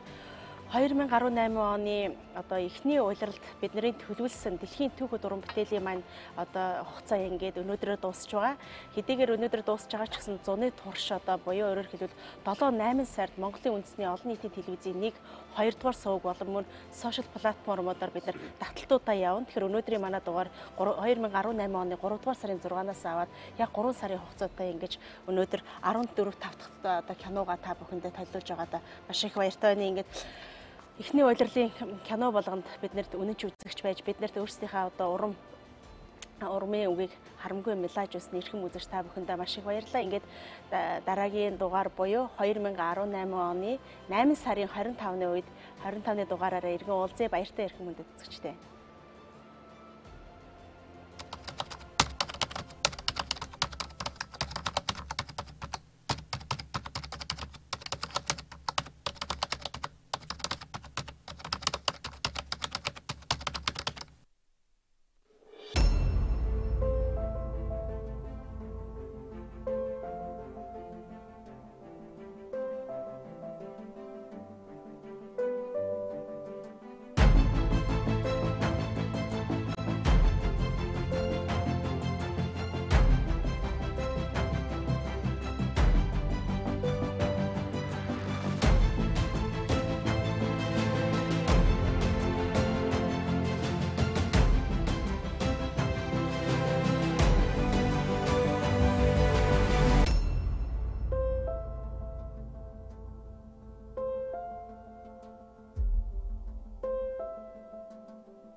Дэлхийн түүхүүдийг үзэж байгаа сошиал сувгийн эрхэм үзэгч та бүхэндээ баярлалаа. Ингээд бидний кино хэлэлцүүлэг маань 2018 оны дэлхийн хөлбөмбөгийн аврах шалгаруулалт тэмцээнд зориулсан тусгай дугаарыг Монголын хөлбөмбөгийн хөгжлийн тухай яриагаар үргэлжилж байна. Тэгэхээр өнөөдрийн хэлэлцүүлэгт оролцож байгаа эрхэм зочдоо та бүхэндээ танилцуулъя.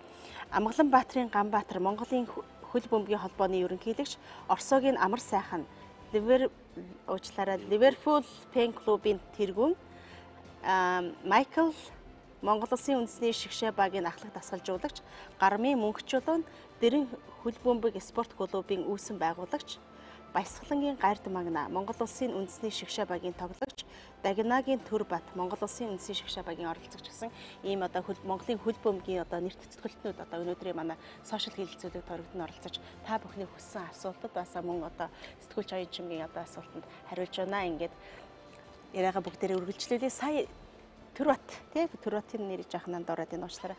Түрбатын ахлагчийн яриаг үргэлжлүүлмээр санагдлыг сонирхолтой. Бас Монгол дасгалжуулагчаас бас манай Майклын дасгалжуулах арга барил ер нь туршлага та бүхэнд яаж мэдрэгдэж байна вэ? Түрүү ярьжсэнтэй холбогдлуулаад ерөнхийдөө дасгалжуулагч юу шаарддаг вэ гэхээр өөрөө нэг тактик өөрөө тоглолтоо боловсруулсан байгаа. Тэрэнд юу хэрэгтэй вэ гэхээр тэрийг эртнээсээ бэлддэг. Тэрэнд нь юу авах вэ гэхээр одоо бидний биений хүч. Бид нэр талбай дээр 90 минут яг тэр тактикийг боловсруулахын тулд 90 минут гүйх ёстой, 90 минут тэр болгоныг хийх ёстой. Тийм болохоор тэрэндээ бие бэлдэр болон биеийнхээ хөгжил бэлддэг ёстой байдаг. Тэрний дагуу бидний ерөнхийдөө биений хөгжил болон ерөнхийдөө биений одоо нэг физикал бади гэж одоо нэг тэгдэж шүү дээ. Яг тэрийг дээр л их анхаардаг байгаа. Тэгээ одоо эхний жил бол ерөнхийдөө тэр шиг анхаарсан. Одоо илүү тоглолт руугаа анхаарах байх маа дасгалжуулагч. Гард маглигийн хувьд нэмж хэлэх зүйл вэ? Майкл дасгалжуулагчийн арга барил туршлага тал дээр. Би яг өдөртлөнд орон тоглож үзээг байна. За уучлаарай тийм үү. За тэгэхээр амраарууд буцаад би бас ярих гэдэг нь ер нь бас энэ фэн клуб гэд яагаад ийм зүйлийг эхлүүлж энэ төлөө ажиллах болвоо? Энэ өөрөө хөлбөмбөгийн хөгжилд яаж нөлөөлдөг юм бэ? Ямар мэдээж хөлбөмбөг гэлтгүүгээр ер нь альва спорт хөгжин дэмжигчүүгээр төсөөл гаргахгүй шүү дээ. Бидний хувьд бол бүр 10 жилийн сурагч хүүхэд байгаасаа эхлээл хөлбөмбөг сонирхдог, тоглодог. Тэр үед бол ингээд шорон талбай дээр Габигийн ангитай манайх эдний 13 дугаар сургууль, манайх 28 дугаар сургууль хоорондоо бас нэг бахан боцоо мацаа ингээд тоглодог л юм л байлаа тий. Тэгээд яг цаг үед тухайн үед бол би бол 80-аад оны ихэнх үе дунд үеийн тухай юм ярьж байгаа шүү дээ. Тэр үед бол бид яг энэ дэлхийн нийтийн том тэмцээнүүдийг Оросын орбит сувгаар дамжуулахыг л хардаг. Тэгээд нэг бүр тэр алсын мөрөөдөл нь бол хизээ нэгэн цагт хөлбөмбөгийн дэлхийн аваргыг очиж үзнэ гэдэг ч юм уу. Ийм л мөрөөдөлтэй явсан. Тэр мөрөөдөл биелж шүү дээ. Тэгээд ер нь бол яг тухайн үед дээр үесээ байсан л да. Манайх ингээл Бразил, Аргентин, Герман гэл ингээл дэмждэг. Гэхдээ ихэвчлэн нөгөө 4 жилийн циклтэй дэлхийн аваргын үеэрээ ингээд тэр хөгжин дэмжигчдийн сонирхол жоохон сэтэрч ирээ. Бус дээр нам жимтэй байна. Тэгээ яг сүүлийн үед ингээд хөгжлөд байгаа ч гэх юм уу 2000 он гараад л Азад хөлбөмбөгийн дэлхийн аврах шалгаруулалт тэмцээн анх удаа боллоо. Тэр бол бас Монголын хөлбөмбөг сонирхчдын анхаарлыг татахад нэлээд тийм түлхэж болсон байх гэж боддгийн. Тэгээд тэрнээс цаашаа ингээд Английн Премьер Лиг гэдэг юм уу гэх юм уу ингээд илүү клубүүдийг жишээлбэл дэмжигчд ингээд цуглараад нэгдээд ингээд үйл ажиллагаа явуулж гэх тийм процессор орж эхэлсэн л дээ. Манай Ливерпул фэн клубын хувьд бол бид нар бол 2009 оноос анх ингээд фэн клубыг албасаар байгуулъя гэдгээ ярилцаж тохироод тэгээ албасаар фэн клубаа байгуулад 4 жилийн дараа яг Ливерпулээс яг албасны official фэн клуб гэсэн статусаа аваад ингээд ажиллаж байгаа л да. Одоо бол яг ерөнхийдөө сошиал дээр хамрагдж байгаа улсуудыг гэх юм бол хэдэн мянгаар л тоологддог юм. Тэр үеийн нарийн бүртгэх тийм шаардлагагүй жишээлбэл тийм нэг асуулгч баг тийм өдөө орон нутагч байна нийслэлч зөндөө байна тэгээд ингэхээр фэн клуб гэдэг нь ямар зорилготой юм бэ эн чинь бас хөлбөмбөгийн фанатизм чинь бас нэг тодорхой нэгэн соёлын нэг хэсэг нь байхгүй юу юм учраас энд хөгжин дэмжигчдийн соёл гэж байх хэрэгтэй тийм хөлбөмбөгийн тоглолтоо яаж үзэх хэрэгтэй багаа яаж дэмжих хэрэгтэй тийм үү тийм нөгөө эсрэг багийн хөгжин дэмжигчдээс ер нь мэдээж хин хинээсээ дутахгүйг л мэдээж л ингээл бие багаа дэмжин штэ тийм Ийм байдлаар ингээд яг хуу одоо бол Монголд бол фэн клубүүд их байна. Одоо дэлхийн шилдэг клубүүдийн одоо дэмждэг тийм юм. Тэгээд 2-3 жилийн өмнөөс бас хөлбөмбөгийн холбоо оролцсон Монголын фэн клубүүдийн нэгдлэгж байгуулагдаад тэн дээрээс энэ фэн клубүүдийнхаа энэ дэмжлэгийг дотоодынхаа хөлбөмбөг рүү бас анхаарлыг хандуулъя гэдэг зорилгоор одоо ингээд санаачлаг гараад фэн одоо клуб болгон дотоодынхаа багуудаа одоо ингээд харилцаатай шефийн холбоотой гэх юм уу та. Ийм ажиллахаар болж ирсэн л дээ. Манай хувьд дэрэн клубтэй одоо шефийн тийм найрцаг харилцаа холбоотой. Тэглээгээд одоо шил Ливерпулийг дэмждэг бүхэн дэрэн дэмжинэ гэсэн үг биш л дээ. Энэ бол яг дотоодынхаа хөлбөмбөгийг илүү сайн мэдэх. Тэгээд тэрнтэй холбогдоод одоо шил дотоодынхаа лигийг үүсгэх тийм үү. Өмнө нь бол яг үннийг хэлэхэд бид нар телевизээрч лиг маних гардггүй байла, зорж ирээд үзэх нь баг байла. Шигшээ багийнхаа тоглогчд байтугай одоо клубийнхаа тоглогч дотоодынхааг бас сайн мэддэггүй байлаа шүү дээ. Одоо гэтэл харьцангуй өөр. Ер нь ингээд яг ингээл жам сарал явж гин гэж хэлэх юм уу та. Тий. Ер нь ажиглаж байхад энэ хөлбөмбөгийн хөгжил ер нь аль хэр одоо мэдээж л хөгжил аль болох хурдтай явбал сайн шүү дээ. Тэгэхээр яг анх эхэлж дэрэн клубыг нээжих үеийг одоо үедээ бидэж харьцуулшгүй байх л да. Яг анх нээжих үед ер нь ямар байсан бэ? Ягаад асуугаад тэр үед ер нь хөлбөмбөгийн хөгжил ямар байсан бол гэдгийг дүр зэрэг гаргах бол гэж би бодоод байна. Танах чинь байгуулагдаад бас 10 жил болж байгаа тийм. Тийм. Байгуулагдаад 10 жил болж байгаа. Тэгээ анх байгуулж явах үед бол бас миний найз Отхон баяр гэдэг одоо олон жил бас Монгол улсын шигшээ гэж асуулж ирж байсан. Найз маань л дээ. Тэгээ би өөрөө бас Германд нэлээ олон жил бас ажиллаж амьдарч байгаад ирээд тэгээд Отхон баярыгаа хажууднаас нэг 4-5 жил гээл хажууд нь дагаад явж идэгсэн. Тий ажиллаа. Тэгээд ерөнхийдөө бол бас манай хөлбөмбөгийн тэр үед бол одоо сургалт тэд нар бол маш одоо одоогийнхыг бол их доогуур түвшинд байсан. Тэгээд нөгөө хүүхдийн хөлбөмбөг гэж тэмцээн аль биесных маш бага. Тэгээд ерөнхийдөө улсын авраг 13 наснаас эхэлдэг. Тийм болохоор ерөөсөө багш нар бол ерөөсөө тэр улсын аврагт л ороход 2-7 хоногийн өмнө хэдэн хүүхдэд цуглуулаад тэгэл тэр тэмцээн дуустал бол тарчдаг байсан. Тийм болохоор ерөөсөө нөгөө хүүхдүүдийн ур чадвар өснө гэхэд бол бас айгүй хэцүү одоо дутагдaltaй харагдажсэн. Тэгээд тийм болохоор одоо 10 настай хүүхдүүд тэр үедээ авч исэн. 9-10 настай хүүхдүүд авч хичээлж исэн. Тэгээд тэд нар маань бол 13 ах нартайгаа тоглоод тэгээд сайхан 2-3 жил хожигдож байгаа шүү дээ. Тэгээд оролцсон чухал гээл тэгээ явж исэн. Тэгээд энийг маань бас бусад клубүүд ер нь бол ойлгоод хараасаа гэдэг утгаараа зөвхөн том хүмүүстээр аваад ер нь бол хөлбөмбөгийг насан туршидын хөлбөмбөгт бол хүмүүс хөрөнгө оруулах дуртай байдаг байхгүй юу. Ер нь бол тэр чинь бол нөгөө промошн одоо юу гэдгийг одоо реклам нь болдог ч юм уу тий.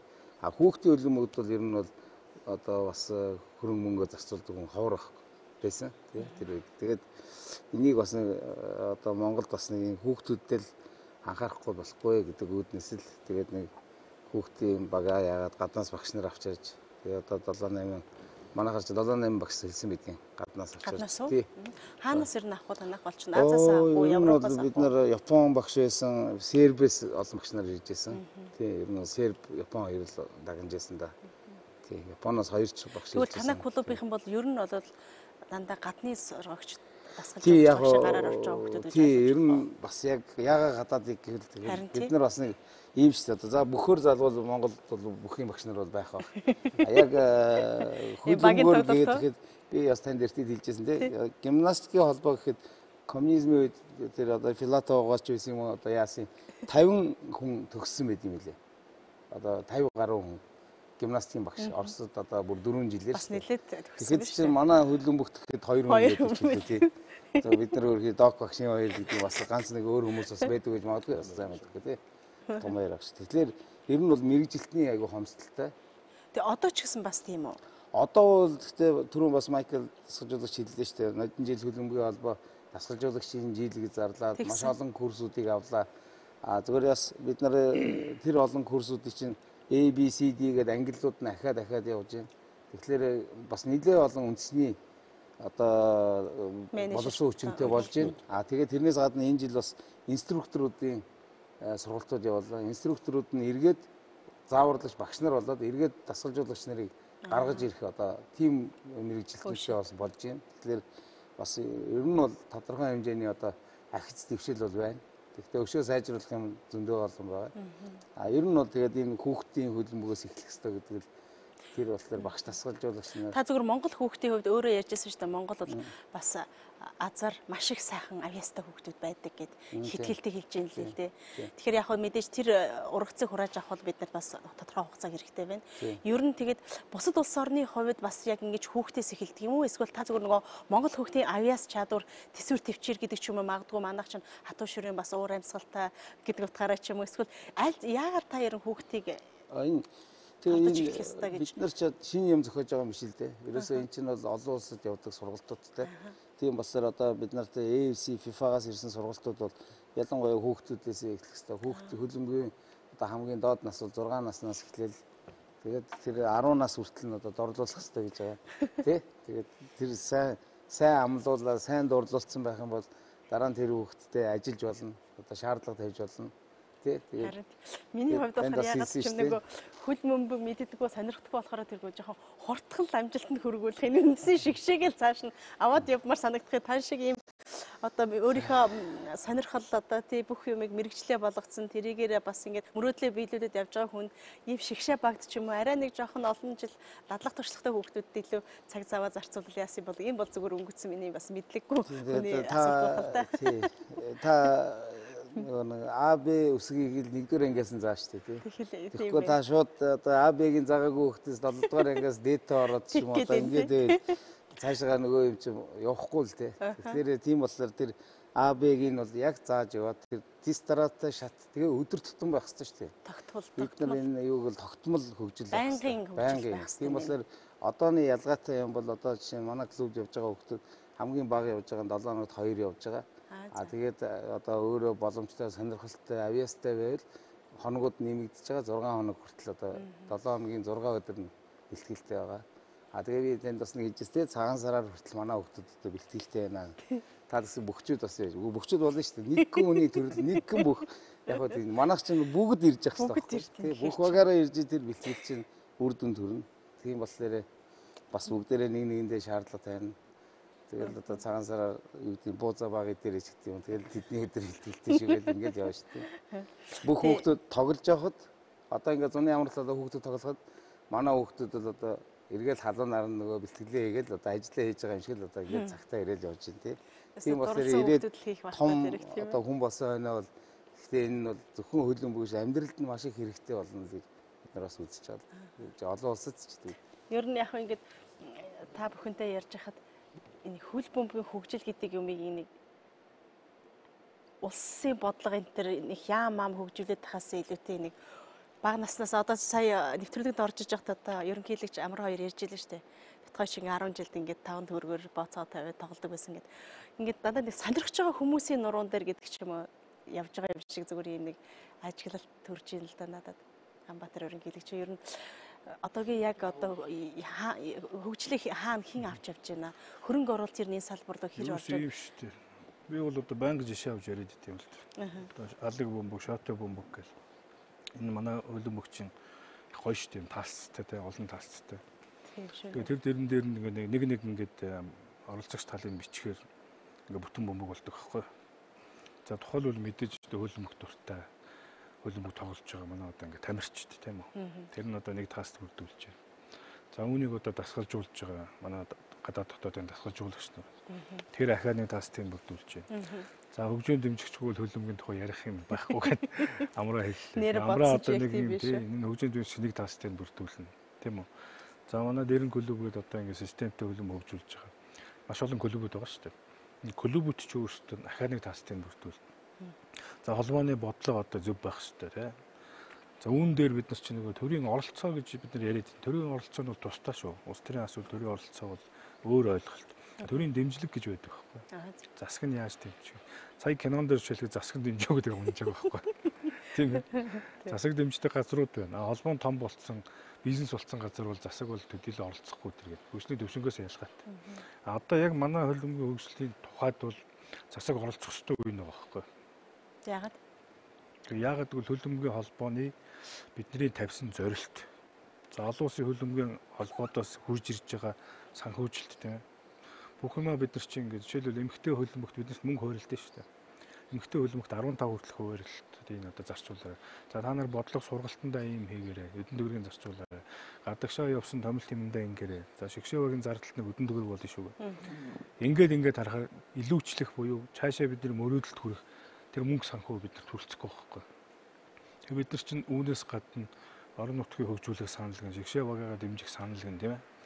За тэгээд манай улсын бодлогч зөвхөн олимпийн төрөлд ордог буудлага, бөхөө, бокс гэдэргээд олимпиадуудад амжилт гаргаж байгаа, дэлхийд амжилт байгаа төрлүүдийн шгшээ багийн тамирчин цалинтай авдаг.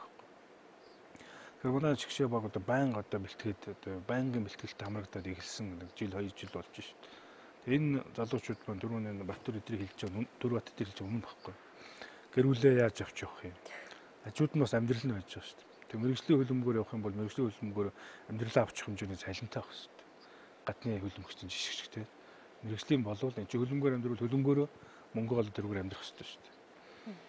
Тэгэхээр манад өнөөдөр энд ажилтаа энд чигшээгийн бэлтгэл хийдэг асуудал нь аль нэг тийшээ шилжээгүй мэрэгжлийн рүү ингээд орж ядж байгаа хэрэг.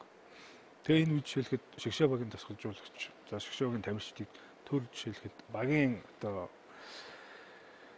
спортыг сакс одоо хөлбөмбөгч юм уу аваад бусад олимпийн төрөлд байгаа шиг дэмжлэг үзүүлээд за саяны хууль гарсан. Гэтэ хэрэгжиж 1 сарын 1-ээс хэрэгжиж хөлбөмбөгийн нэг материалын бааз шүү дээ.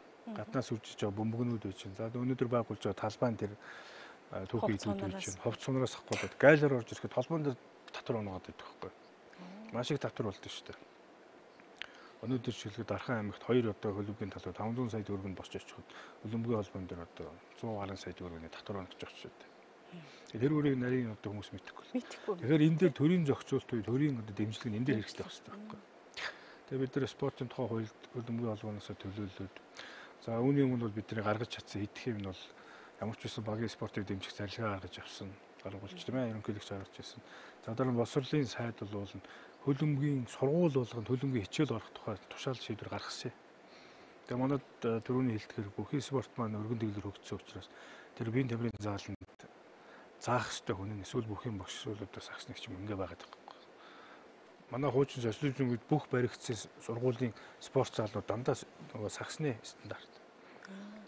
Хөлбөмбөгийн стандарт байхгүй шүү дээ. Цөөхөн хэдэн сургуулийн сонирхлоор ингэж явдаг. Сүүлийн сайн санаачлалууд гарч ирээ тэр дээвэр дээр жижиг талбай мал байраад ингэ эхэлж шээ. Бид нар хүүхдийг хөлбөмбөгийг багаас нь хөгжүүлэх хэрэгтэй гэж үзэх юм бол сургууль дээр нь хөлбөмбөг зааж эхлэх хэрэгтэй. Удамжинд нь одоо бөмбөг одоо 5 хүүхдүүнд нэг бөмбөгтэй байх хэрэгтэй. Нэг баг болоод. Тэг чи одоо бид нар энэ жил грасс рутс уу үр хөврлөөс нэг гэж хөлбөмбөг хөгжүүлэх гэж жилээ зарлцсан явж байгаа. Тэг орон нутгаар ингээд ажиллагаанууд явж байна. Хотоор ажиллагаа. Гэтэл бид нар дэд үтс дутаад байгаа. Жижиг талбай, том заавал албагүй. Манай том талбай бол одоо 2-3 нэмэгдээ бас 4-5-аас илүү нэг шаардлагагүй. Одоохондоо. Тэмцээн авахд бол хангалттай. Жижиг талбай үе сайгүй байх хэрэгтэй байна. Хинт хэд. Залуусын хөлбөмбөгийн холбооны сая манай өдөр зүйл айлчлаад ирсэн. Байшингийн дээвэр дээр нэг талбай тойруулаад дахиад жижиг талбай очноо төчнөө. Бүх сургуулиуд төр футбол клиник гээд бүх сургууль хөлбөмбөгийн хичээл ордог хөлбөмбөг талбайт. Тэгээс нөгөө давлгаалж ийж улсын тэргүүн юм уу засгийн газрын гишүүн юм уу те. Ерөнхийдөө тэр бодлогыг биднэрт ингэж дэмжиж өгч ийж тэгээ энэ спорт чинь одоо Премьер лигийг Монгол гаргадаг болсон. Олон улсын хөлбөмбөг гаргадаг болсны үр дүнд өнөөдөр хөлбөмбөгийг дэмжих сонирхдаг хүмүүс маш их болсон. Хүүхдүүд гараад ирсэн. Тэгээ тэр хүүхдүүд хаана бэлтгэл сургуульд хамрагдах вэ? Ганцхан хөлбөмбөгийн ногоон талбайд очиод тэр цаг ачаал нь дийлэхгүй шүү. Тэгэхээр энэ дээр төрийн дэмжлэг хэрэгтэй гэдэг шиг маш олон юмнаас тэгээ ивент тэтгэгчнэр ороод ирнэ. Тэгэхээр ийм олон зүйлээс болж хөлбөмбөг хөгжнөө. Тэгэхээр ганц ухаантай хүн ганц хэсэг бүлэг хүмүүс бол хөлбөмбөг хөгжүүлэх. Дандаа эв нэгдэл нэг баг нэг зорилго бүгд нэг шугамн дээр гарч иж нэг машин сууж иж хамт явна. Ер нь яг одоо энэ үеийг бол бас Монголд хөлбөмбөг хөгжих бас нэг тийм нэг шинэ үе эхлэх, шинэ хуудас эхлэх одоо чаптер гэж ярьдаг шүү дээ. Бид нар бас тэгээ шинэ бүлэг нь эхлэх ийм үе цаг үе гэж тодорхойлж болох уу? Та бүхэн юу гэж бодож байна амраа? Ер нь бол одоо жишээлбэл нэг юу тодорхой цаг хугацаа хэрэгтэй шүү дээ. Тэгээд яг бидний манай Монголын хөлбөмбөг одоо 60 гаруй жилийн түүхтэй боловч яг одоо бүр ахмадууд бол мэдж байгаа анх гарч ирж байхдаа бас нэлээд одоо Аазтай бас ингээд ихтгэл найдвар төрүүлэх үз бүхий одоо ингээд байсан байлээ. Тэгээд яг тухайн үед бас яг социализм гэж байсан нэг бодлого сайн дэмжээгүй ч юм ингээд нэг хэсэг орхигдсон байдаг. Тэгээд дараа нь мэдээж ингээд нийгэм солигдсон, зах зээлийн систем дараа нь гисээр хагаад одоо яг манай лиг чи 20 жил болж байна те лиг цогод те. Тэ 20 жил гэдэг ингэхээр одоо энэ хөгжлийнхаа замд л явж байна л да. Хөгжлийнхаа замд явж байна. Тэгээд баг клубүүд маань одоо ингээд арай харьцангуй бас спонсоруудтай хөлбөмбөгт хөрөнгө оруулж байгаа залуу бизнесмэнүүдтэй тэрийг дэмждэг одоо саппорт энэ фэн клубүүд одоо ингээд одоогоор бол яг хуу тийм хүссэн хэмжээнд их одоо хэдэн мянгаараа байж чадахгүй л байна л да. За 5, 10, 50, 30, 100. Тэгтээ энэ мэн цаашаа ингэж улам ингэж одоо сонирхогч одоо хүүхдүүд нэгдээ тухайн багаа дэмждэг одоо жишээлбэл атлетик дэрэн одоо юу гэдэг те эрчим клуб гэдэг юм уу ингээд суурь нь одоо сайн тавигдаад нэгэнд эхлээд сонирхол байна суурь тавигдаад гэсэн тэгээд цаашаа бол тий хугацааны асуудал байна л да тэгж л бодож байна. За зарим нэг үзэгчдээс ирсэн асуулт санал хүсэлтээ бүгдээрээ авъя. Болдбаатар Золбаяр гэж одоо үзэгчээс ирсэн байна. Санхүүгээр дэмжиж дасгалжуулбал дэлхийд дийлдэхгүй. Монгол хүүхдүүд маш их авьяастай шүү дээ гэж бас яг сая бидний ярьжсэн саналтай адил байна. Тэмүүжинт гээд бас оролцогч асуусан байна. Хэдэн онд бид дэлхийн аврах шалгаруулах тэмцээнд орно гэж та бүхэн бодож байна гэд их том юм бит мөрөөдөлтэй юу? Том. Ер нь бол улсын ерөнхийлөгч FIFA-д очлоод FIFA-гийн ерөнхийлөгчтэй хамт нэг тийм мөрөөдлийн гэрээ гэдэг юм уу те. Бас хүүхэд залуучууд урам өгсөн тийм гэрээ зурсан шүү дээ. Тэр нь бол 2050 онд Монгол дэлхийн аврал зохион байгуул Монгол дэлхийн авралд орно гэсэн. Бид нар ч тийм мөрөөдөлтэй байх хэрэгтэй. Америк мөрөөдөл, Хятад мөрөөдөл гэдэг тийм ээ. Нэг тийшээ заацсан тэрэндээ хүрнэ гэсэн нэг зорилготой байх хэрэгтэй байхгүй. Тэрэнд хүрэхийн тулд одоо бид нар яаж явах вэ гэдгийг хамтдаа яриад, сайн муугаа дотроо яриад тэгээд төлөлгөө гэдэг юм уу тэр урт удаа хугацааны, богино хугацааны төлөлгөө гаргах хэрэгтэй байхгүй. Тэгэхээр ер нь ойрхон гэж бодож байна. Манай тамирчид бол авьяастай. Мөнгөчлэн таны хувьд. 2050 бол ойрон хол үед тань. Ер нь бол Японы хөлбөмбөгийн холбоо бол 2050 гэж байгаа шүү дээ. Сая Солонгосынх бол 2032 гэсэн байлээ тийм ээ.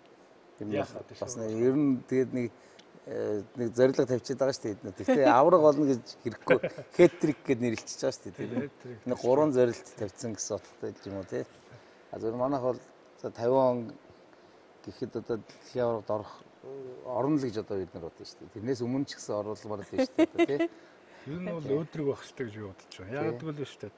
2026 оны дэлхийн авраг одоо Марокко за дээр нь Америк, Канада, Мексик хурын одоо нэгдэл хооронд өрсөлдөж байгаа байхгүй. Тэгээд 26 онд FIFA-гийн ерөнхийлөг шийдвэр гаргаж 48 баг орно. Тэгэхээр чин манайд боломж нэмэгдэл байгаа шүү дээ. Одоо 9 сард манайх Зүүн Азид үзнэ. Зүүн Азид группээс гараад ирэх юм бол энэ залуучууд чинь зүрхэнд бас галахсан шүү дээ. Сэтгэл зүйн л их чухал шүү дээ. Тэгэхээр дараачихаа багуудтай үзэхэд бол нэг тийм хол хожигдох баг харагдахгүй байхгүй. Тэр бол ойрхон л гэж харж байна. Майхл менежерд тэр Монголын баг хідэд одоо тэ дэлхийн тэмцээнд дарах болов гэсэн асуултад та юу гэж бодож байна? Зүгээр л мөрөөдөл.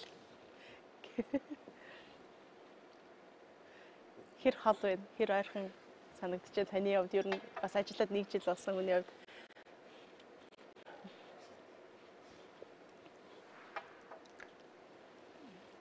I think it's a little bit too early to talk about this. If we have, like my president and Chuka and others said, Mr. Liverpool fan club supporter boss, we should first build the foundation, have facilities, have pitches, have good developments, have competition systems.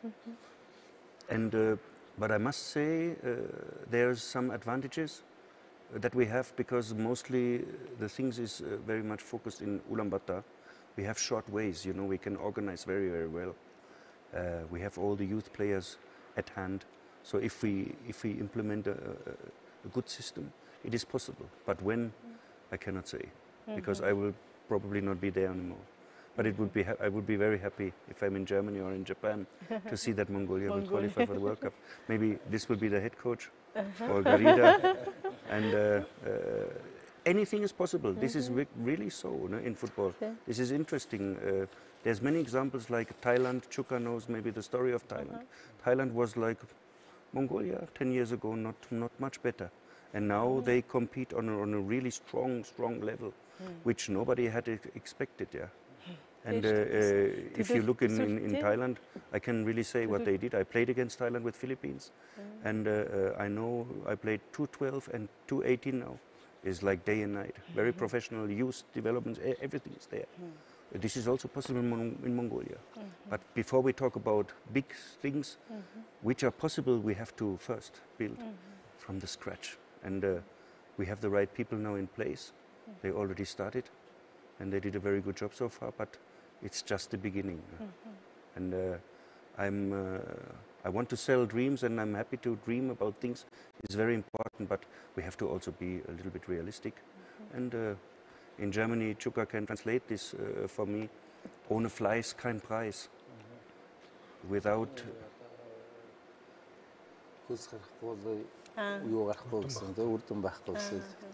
no pain, no gain. In English, it's like if they don't run, we can only compete to a certain level. This is why I sit yesterday with somebody for sumo. Now Mongolians rule the world in the sumo world in Japan. Why? Because they work hard. They are hungry. They train every day. They are hot. They want to develop. They want to be victorious. Yeah, they rule in Japan. So why not we can develop that in football, a team sport, absolutely possible. Ер нь олон улс орны үндсэн шигшээ багийг дасгалжуулсан ариун туршлага танд байна шүү дээ. Монголын маань одоо үндсэн шигшээ багт хамтраад энэ багийн хугацаанд ч гэсэн ажиллахад ер нь танд бас горилго тээж байгаа. Ер нь үнэхээр бусад улс орны шигшээ багаас аргагүй л ондоо бас байгаа тийм давуу талууд нь юу ажиглагдаж байна? Бас юун дээр бид нар анхаарч ажиллах хэрэгтэй вэ? Ер нь ямар зөвлөгөө таах бол? What we need, we have to differentiate between grassroots level.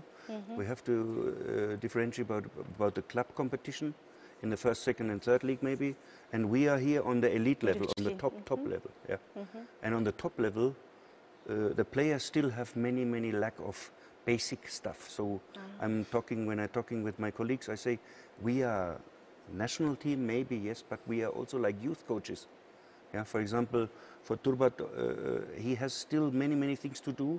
Even he's 25, 26 years, he's lacking the basic because he didn't have proper education in a young age. So this is the basic thing. So what I actually need is I needed the national team all year round. That would be the best. Yeah, there was examples like this. Coaches taking national teams like Chinese Taipei for 5-6 months. Yeah, that would be. Then we could make a very big difference on the elite level. But of course, we have to see the reality. And what is most important is like we need in the winter time, in these 4 months when we can't train outside, we need a roof and a big pitch where everybody can train. Then that will be the next step. And then, like Mr. Gambara already said, I cannot say the government must step in, but if we talk about Africa, I've been in Africa, and in many countries, the sports ministry and the government, they chip big money in the development. They pay the coaches, they pay the players, etc. They build facilities.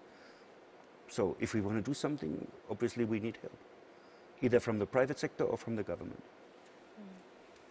But the physical condition, the precondition of the Mongolian people is strong, because they are used in harsh conditions.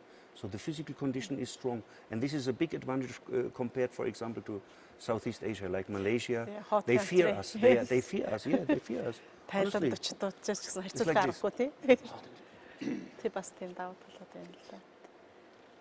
Нэмчим хэлэх гэж нөгөө яж байгаа. Юу яг хөө тэгээд энэ бас төрийн оролцоо гэдэг түрүү ярьж штэ тий. Ер нь бол энэ чинь би бас танд хэлжсэн тий. Нөгөө 2010 оноос хойш бид нар жил болгон хүүхдүүдээ Швед, Норвегиэр явж байгаа тий. За ингээд тэнд бол ерөөсөө одоо энэ хүүхдийн зуны амралт бол одоо ингээд жоохон хүүхдүүд бол тэр чигээр хөлбөмбөг болдог. Улс нь маш их дэмждэг тэрийг. Тэгээд тэр Швед бол бас их том орн штэ тий. Одоо газар нутгийн хувьд тэгээ хүүхдэн бол яа тэгэхэд Швед хүүхдүүдийг хүүхэд байхад нь тэр Швед орноор нь аялуулцдаг тэр мундаг сайн зохион байгуулалт болчихлоо. Одоо тэгэл тэр Стокгольмд байж байгаа хүүхд нь 1000 км одоо манайхаар бол одоо баруун хязгаарт очиж байгаа юм уу тий. Бүр хойдолдоо очиод тэр нэг жижигхэн 15,000 хүнтэй тасганд 33,000 хөлбөмбөгчд ирээл 3 өдөр тэнцээ чинь зүгээр сайхан тэнцэнэ зохиогоол тэр сургуулиуд одоо манайд бол тэрийг бол бүгдийг хийж болно гэж боддог байхгүй. Ягаад бол сургуулиуд байна, дотоод байрууд нь байна, галзуурн байна тий. Тэгэхээр тэр зуны үйлрэл ашиглахгүй байгаа тэр байруудыг ашиглаад ерөөсөө тэр нэг сайхан юмнуудыг хийж болж байгаа байхгүй. Тэгээд тэр улс Шведэд очиад бид нар чинь тэнд нь очиад нэг сургууль байрлал хүүхдүүдтэйгээ тоглоод дараагийн хот руу авчичаал дараагийнхаа тэмцээнд ороод одоо ингээл явцдаг. Тэгээд тэр улс орн бол тэр одоо хүүхдүүдээр одоо тэр бодлогоор тэр хүүхдүүд чи эрүүл байна тийм ээ нэг өвдөж ярихгүй тэгээд буруу юмар бас одоо зурчилтаа болчихгүй бас хөлбөмбөг тоглоод байна. Тэгээд ихтэй охид хөвгүүдгүй л тоглож байна. Тэгээд тэр улсын бодлогууд нь бол одоо надад бол одоо жишээ нь манайх авч хэрэгжүүлвэл бас болох юм уу гэж бодогддог энэ юм дээр. Тэгээд бас нэг зүйлийг заавал хэлэх хэрэгтэй болчихно. Одоо нөгөө цоохордог жирийнхэр жирийн цолмон хөмөрийнхэр мэрийн гэдэг шиг болж байгаа хгүй. Холбоонд одоо удирдлагын төвшөнд ажиллаж байгаа мань мэтээс ахгуулаад яавал хурдаа өгжүүлчихөө те. Яавал энэ улсын нэрийг одоо дээшээ гаргачихгүй. Яавал олон хүүхд хамруулах уу? Яавал эмэгтэй хөлцаал гэж одоо хөгжүүлэх үү? Нэг шугамн дээр одоо зэрэгцээ параллелна гэж хэлэх юм уу? Олон асуудлыг ингээд төрж явах гэж оролдож байгаа байхгүй. Өнөөдөр манай тоглогч нарч адилхан, дасгалжуулагч нарч адилхан, клубч адилхан бас яг өөрөө өөрсдөө явж байна. Тэгэхээр дэм явж гин гэсэн үг л дээ. Нэг ойлголтыг толгоноос гаргаж авах хэрэгтэй. Монголын хөлбөмбөгийн холбоо клубүүдтэй санхүүжилт үзүүлээд тэгээ хөлбөмбөг хөгжинэ гэж бол байхгүй. Клуб бол ерөөсөө анхан шатны нэгж. Клуб гэдэг чинь өөрөө ард нь аж ахуй нэгж компани. Энэ чинь өөрөө тусдаа ийм одоо бизнесийн юу байхгүй. Нэг талаасаа бизнесийн зорилготой нөгөөсөө талаасаа соён гэрэл хүүхдийг хөгжүүлэх те. Ийм нэгж нэ байхгүй. За тэгээд Английн жишээ ярихад одоо Ливерпул клуб жишээлбэл FA буюу одоо Английн хөлбөмбөгийн холбооноос дэмжлэг татвар дээр авдаг. Тийм байхгүй л байхгүй. Зүгээр клубуд бол нөгөө тэдний чинь нөгөө телевизийн шууд дамжуулалтууд байдаг тоглолт болгоныг. Тэгээд телевизийн шууд дамжуулалтын хуваар ингээд яг хуу тэр дээд лигийнхаа багуудад ингээд тэр студент дүүрэн шүү дээ. Дүүрээд ирэхэд одоо орлогоо яаж хаваад тийм. Тэгээд телевизийн эрхүүдээ зарж байна тий. Одоо манай Монголд бол бүх юм эсрэгээрээ буюу эхэлж байгаа. Бид нар одоо анх лигийг дамжуулахад телевизүүдэд гууж ялаа шүү дээ. Энэ телевизэд хүсэлт тавьж шүү дээ. За Монгол телевизэд хүсэлт тавьж шүү. Эсрэгээрээ биднийг төлж байгаа байхгүй. Бага хэмжээний мөнгөний долоомж. Гэтэл телевиз нь тэр лигтэй гэдэг юм тэр клубүүдтэй төлж авдаг жишээ.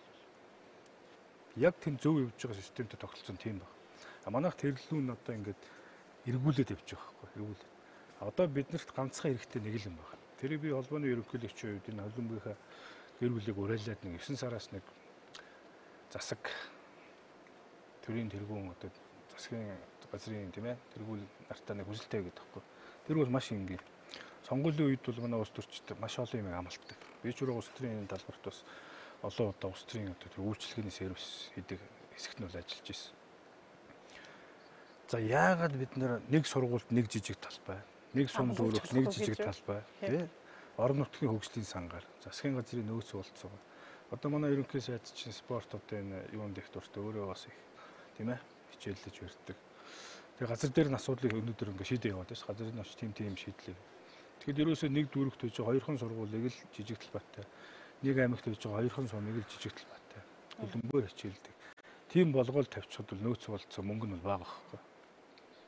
Тэгээ бид нар бол өнөөдөр энэ тухай яриаггүй учраас харин ч энэ санаанд үеийн сэдвийг яриа. Саяны дээр жишээ болж харах үс юм кино өдөр үзээд тийм бодол төрж байгаа. Ер нь ч өмнө байсан. Одоо энийг хэрэгжүүлээ гэдэг одоо бодол төрсөн.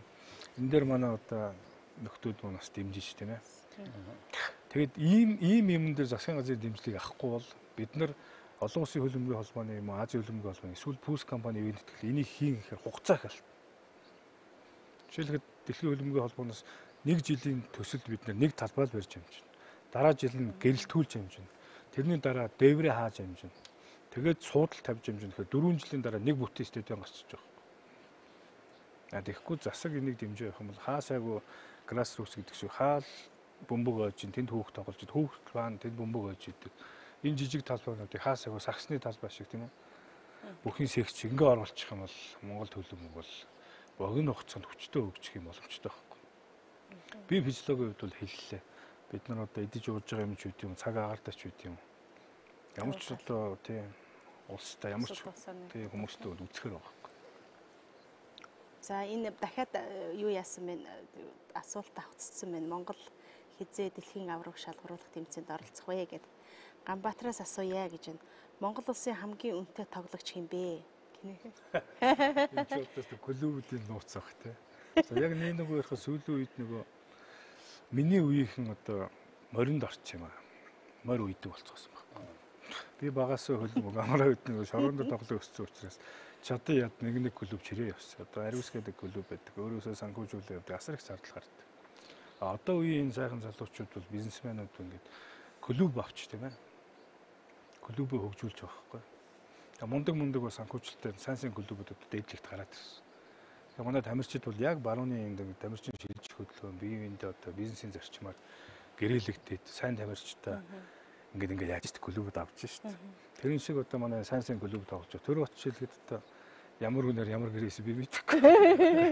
Өмнөх байснаас бол хамаагүй дээр залинтай болсон гэж ойлгож байгаа тийм хангамж идэр. Тэр бол тамирчин клуб хоёрын дунд хийсэн гэрээ болох.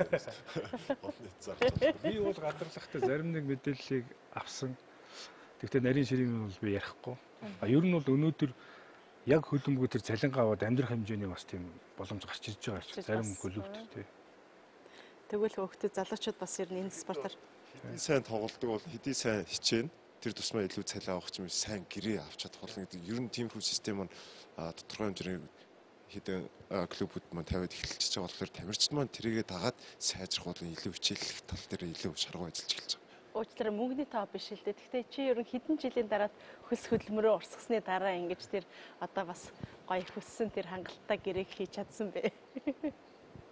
Гэхдээ энэ яг үннийг хэлэхэд бол саяхнаас л хэрэгжиж байгаа. Тэ яг өмнө нь бол тэр бол гардахыг тоглох байхад бол юм байгаагүй тий. Байгаагүй ингэж тамирчин баг худалдаж аавн шилжилт хөдөлгөөн хийн клубт мөнгөний төлж авдаг гэрээнд дуусгаас нь бөмбөгийн тохиолдол тийм хожив бэ гэж ойлгож болох уу? Сакс центр чинь бодлоос нэдэд бусад багийн дог дөрөвсөн тий. Хөлөн хөлс сүүл хөлбөмбөгийн хувьд хожив юм бэ тий. 15 16 оноос хойшлоо юм болж байгаа шүү дээ. 2-3 жилийн дотор юм болж байгаа. Эрх зүйн шинжилгээ хийгээд байгаа шүү дээ. Дөрвөн журмаа боловсруулад олон улсын хөлбөмбөгийн холбооны жишгт нийцэх тийм дүрмтэй болж байгаа. Тэгээд тэр чинь салбарлаад нөгөө сахилгаватын дүрм, ёс зүйн дүрм гэдэг. Үүнтэй яг адилхан нөгөө тамирчдын шилжих хөдөлгөөний дүрм журм гэж. Тэр нь яг эцсийн байдлаар одоо сүүл талаад босрогдож гарч байгаа. Зөрчил үүсний дараагаар. За. Ираны клубт тоглож байхад ямар байсан бэ гэж байна. Хинээс асуусан юм бол да. Ираны гинэ. Манайх тоглож ирсэн юм. Манайхас Ираны клуб тоглож байгаа тамирчин манай холбооны мэдээлэлт байхгүй. Байхгүй тий. За энэ Ганбаатараас гэсэн асуултны дор тийм. Тийм мөрөнгөний тамирчин бол Таиландд тоглож ирсэн тий. Европт бас нэг утсан баха тий. Тийм Сербид бас тоглож байгаа гэсэн тий. Яг хөлбөмбөгийн холбооны шугамар Араратад нэг утсан бас. Арарат руу гэсэн. Яг хөлбөмбөгийн холбооны шугамар албасны гэрээтэй явсан тамирчдаг бол одоо Унгарын Пушкаш актив байна шүү дээ. Тэнд бол одоо 6 дахь 7 дахь хүүхэд нь явж байна. Сонгон шалгуулалтанд ороод. Ер нь энэ бусад улс орны хөгжлөөс харахад ямар байдгийг бол зарим нэг тэр одоо та нар сая бас зарим хөндлөө штэ. Тамирчдыг бас экспортлох тий бас гадаад одоо шууд утгаар хийхэд хийвгүй юм да. Зарж одоо зарах гэдэг чинь юу гэв? Яг та нарын үг хэлэхээр юу гэдэг вэ? Тамирчны зардггүй л дээ тий. Бас менежментийн ч юм уу тий ер нь яг иймэрхүү арга барилаар явж байгаа ямар улс орнууд байдгүй. Энэ ер нь өөрөө хэр зэрэг. Одоо энэ олон улсын хөлбөмбөгийн холбоо чинь бол бүх улсад адилхан юм стандарт дүрм гаргаад ирсэн байна. Тэгэхээр бид нар бол бас сая дөнгөж сая тэрийгээ бас баталсан. Яагаад гэвэл манай одоо маш олон легионерууд бас тоглож байна. Тэгээ бас ирээдүйд одоо Монгол хүүхдүүд бас гадагшаагаар тоглоно. Тэгэхээр бол ерөөсөө нөгөө энэ харилцаа нь бол зөвхөн дотоодын харилцаагаар зохицуулахдаггүй олон улсын харилцаагаар зохицуулах хэрэгтэй болж байгаа. Тэгээ манай холбоон дээр бол маш олон одоо сургалтууд явагдаж байгаа шүү дээ. Зөвхөн хөлбөмбөгийн сургалтуудаас гадна тэр нөгөө компьютераар одоо ITC болон тэр тоглогчийн бүртгэл шилжилт хөдөлгөөнийг одоо бүртгэдэг тэр сургалтууд явагдаж байгаа. Баг болгонд одоо тийм менежертэй байхыг одоо бас даалгаж байгаа. Тэрийгэ биелүүлж бид нар чинь лиценз клубүүд лиценз авч байгаа. AFC-гээс. Тэгээд ер нь бол хэрвээ лиценз авахгүй бол дараа нь олон улсын тэмцээн болон дотоодын тэмцээндээ ч бас орох хэрэггүй болно. Тийм болохоор одоо яг маш их л ажил ер нь одоо явж байгаа да тийм ээ. Тийм болохоор тэр дүрм журмууд бол одоо нэлээд шинжлэгдэж байгаа гэдэг нь ерөнхийдөө шилжижсэн. Одоо бид нарт бас шинэ юмнууд их байгаа.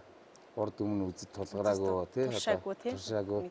Тэгээд тэрнээс болж хэрвээ бичиг саасны алдаа гарвал бас айгүй өндөр торгуулууд ногдно. Ягаад гэвэл олон улсын бид нар бас манай бас нэг зарим нэг клубүүд бас торгуулаад үдцсэн байгаа тэрний тий. Тэгээд тэр нь бол одоо бусад клубүүдтэй бас тэрийг дахиж тийм алдаа гаргахгүй гэдгээс бас маш хурдан сэргийлж бас бид нар одоо тэр дүрм журмыг дагдаг болох хэрэгтэй гэдгийг одоо тэгэл бүх клубүүдтэй бас одоо сурталчил танилцуулж байна. Тэр сургалтуудыг зохион байгуулж байна. Бид нар ч юм бол одоо яг хөгжингөө суралцж байгаа байхгүй. Одоо энэ тамирчтай адилхан унган клубээс өөр клубт анх удаа гэрээ хийж очиж үзэж байгаа. Өөр ангиж шилжиж очиж гэдэг шиг. Тийм. Бас тийм дотор зүрх мөрх нь бол бас сонирхол байгаа шүү дээ. Өөр л байгаа. Гэхдээ эн чинь балууны одоо хэвсцэн юм зарчим байгаа байхгүй. Фэн клубүүд ч гэсэн тийм үндэсний шигшээ дотоодын лигийн багуудад дэмжиж идэр анх удаа үзэж байна. Хөлбөмбөгийн холбоо ч гэсэн тэр эрх зүйн шинжилэлүүдтэй холбоотой бичиг цаас маастай анх удаа зурагдаж үзэж байна тийм. Тэгээ сайжруулах гэж нэлээд оролдож байна. Гэрчлэнгийн ингээл өдөр тутам шивний юмнуудаас тулгаалаа байхгүй. Ер нь зөвхөн хөлбөмбөгийг яагаад улс орнууд бас ингэж их бодлоготойгоор хүчтэй бас бодлого нэлээд тийм спортын одоо тий бодлогын гол анхаарлынхаа төвд бас тавьж энэ амжилттай шилдэг тоглогчдоор бас бизнес хийж ингэж ойлгох эдийн засгийн хувьд бас тий энергээд бас хөлбөмбөг бол бас хөгжил юм уу гэдэг талаас нь олон талын юм байгаа тий. За нэгдүгээр тий хамгийн сайхан гоё спорт л та тий бас үзүү штэ. Тий дээр хэд бол хүмүүс л одоо тэр дайны дараа эдгээр тэр ярьжсэн штэ. Тэр ер нь бол нэгтгэх хүмүүсийн сэтгэл санаа сэргээ тий нэгтгэх одоо тэр улс орны удирдлагын хувьд бол ард түмний нэгтгэх гэдэг тийм ээ. Энэ бас их чухал шүү. Бид нар одоо тэр 2008 онд Олимпийн аврагт ирэхэд хичнээн сайхан болж баярлж илээ тийм. Хэвээ хүмүүс тэрнтэй адилхан дэлхийн авраг болсон орны баг орны хүмүүсүүд одоо магнаа тэнийдэг бахал бид нар одоохондоо болж үзэг болохоор мэдээ.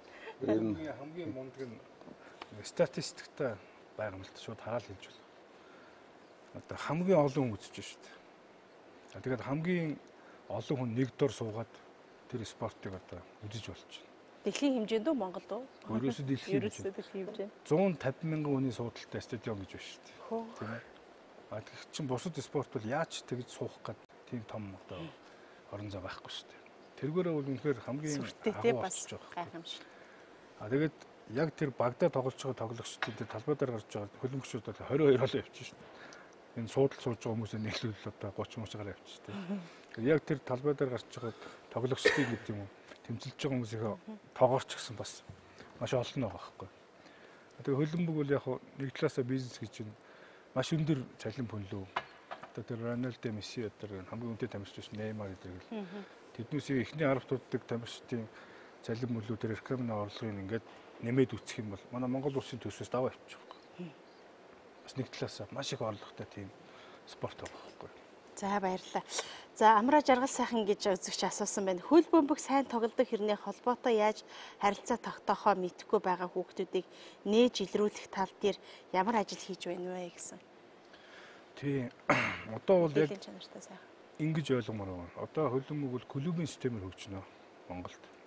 Тэгэхээр манай клубүүд дэрэн клуб шиг бусад клуб шиг доороо хүүхдийн академитай сургалттай дугуулантай байж тэрэнд манай сонирхож байгаа хүүхдүүднээс бүртгүүлж тэгээд эндээ анхны техникээ олж яваа. Тэгээд шигшээ баг руугаа гардаг. Анхны техник сайн эзэмшсэн хүмүүс шигшээ багд орж зөвхөн тактикаа ярьдаг. Сая багшаас бие хөгжлийн тухай ярих. Суур юугаа фаундейшн сайн. Техникээ сайн. Энэ зарчмаар явах хэрэгтэй. А ерөнхийдөө grassroots үе тэр сонирхчдын хөлбөмбөг нь болохоор сургууль дээр дугуулan мууланд ороод арай авьяастайнууд нь дахиж клуб руу ордог. Мэргэжлийн болох нь тий. А зүгээр хүмүүс нь бол хөлбөмбөгөө сонирхож явж байгаа л дараа нэг хамт олон дундаа орохдоо багаар ажилд сурцсан зүгээр сайхан тийм төлөвшсөн хүн болоод гараад ирэх. Ийм системээр явах хэрэгтэй. Тэгээ манай холбоо руу хандаж болно. За ер нь бол шууд клубүүд рүү хандсан хамгийн зөв л. Клубүүд чинь холбоотойгоо заавал юу? Тийм холбооноос ирэл мэдээлэл авахд бид нар дамжуулаад холбоолоо гэх тийм. Гишүүд байдаг. Гишүүд учраас тийм. За Баатар Сүх гэж хүн бас асуусан байна. Наран гэрэлгээд дэлхийн аврах ярихаас өмнө grassroots гэж хэлж байгаа шиг байна тий. Талаар нухацтай ярих хэрэгтэй гэсэн байна. Энэ бас өөрөө мэдлэгтэй үзэгч байна тий үзэгчний талаар. Баатар наран гэдэг миний биел буруу санааг бол Англид амьдардаг залуу шүү дээ тий. Хөлбөмбөгийн талаар тэр стадионуудаар яваад нэвтрүүлэг хийж ясан манай Ливерпулийн фэн л тий. За тийм бол нэлээд тийм мэдлэгтэй мэдрэмжтэй асуулт тийм тэнд одоо нэг ямар шатны сургалт үлээ Англи тийм хөлбөмбөгийн шатны сургалт өргөсөн залуу байх хэвээр. Тантай саналыг байна. Бид нар тэр чиглэлд хичээгээл ажиллаж байгаа. Манай Баатар энэ онлайнаар шууд яаж байгаа болохоор тий онлайнаар орж байгаа болохоор тэгж байгаа юм. Тэгвэл тийм байна. Баатар сүх гэж тэгж байна. Өнөөдөртөө манай тамирчдын үн ханш тийм чухал биш шүү дээ. Хөгжил гарц менежмент ирээдүйн хойч үедээ анхаарал хандуулах тухай ярмаар байна. Хугацаа алдахаас айж болохгүй гэд бас саяын тэр Баатар сүг гэж хариулсан шиг байна. Бид түрүүн бас ярьсан шүү дээ. Чиглэл. Англиар асуусан байна. Майклаас асуусан байна саяын тэр Баатар сүг гэж хүн тий. So, thank you, Michael. And what are you doing for Mongolian football? Some audience asked from your question. And we know it's not easy for you, but we all appreciate your effort. Thank you very much. Thank you very much. What are you doing in Mongolian football? we are working very seriously. Yeah. We are, I think we already mentioned that. We're trying to get international competition for the boys. We give them experience to compete on a higher level because the domestic league is not yet strong enough. And we try to organize international camps. Mr. Chuka on youth level already. We should do that with all the other clubs. We are working very, very hard. And this is not about me and myself. It's about all people involved.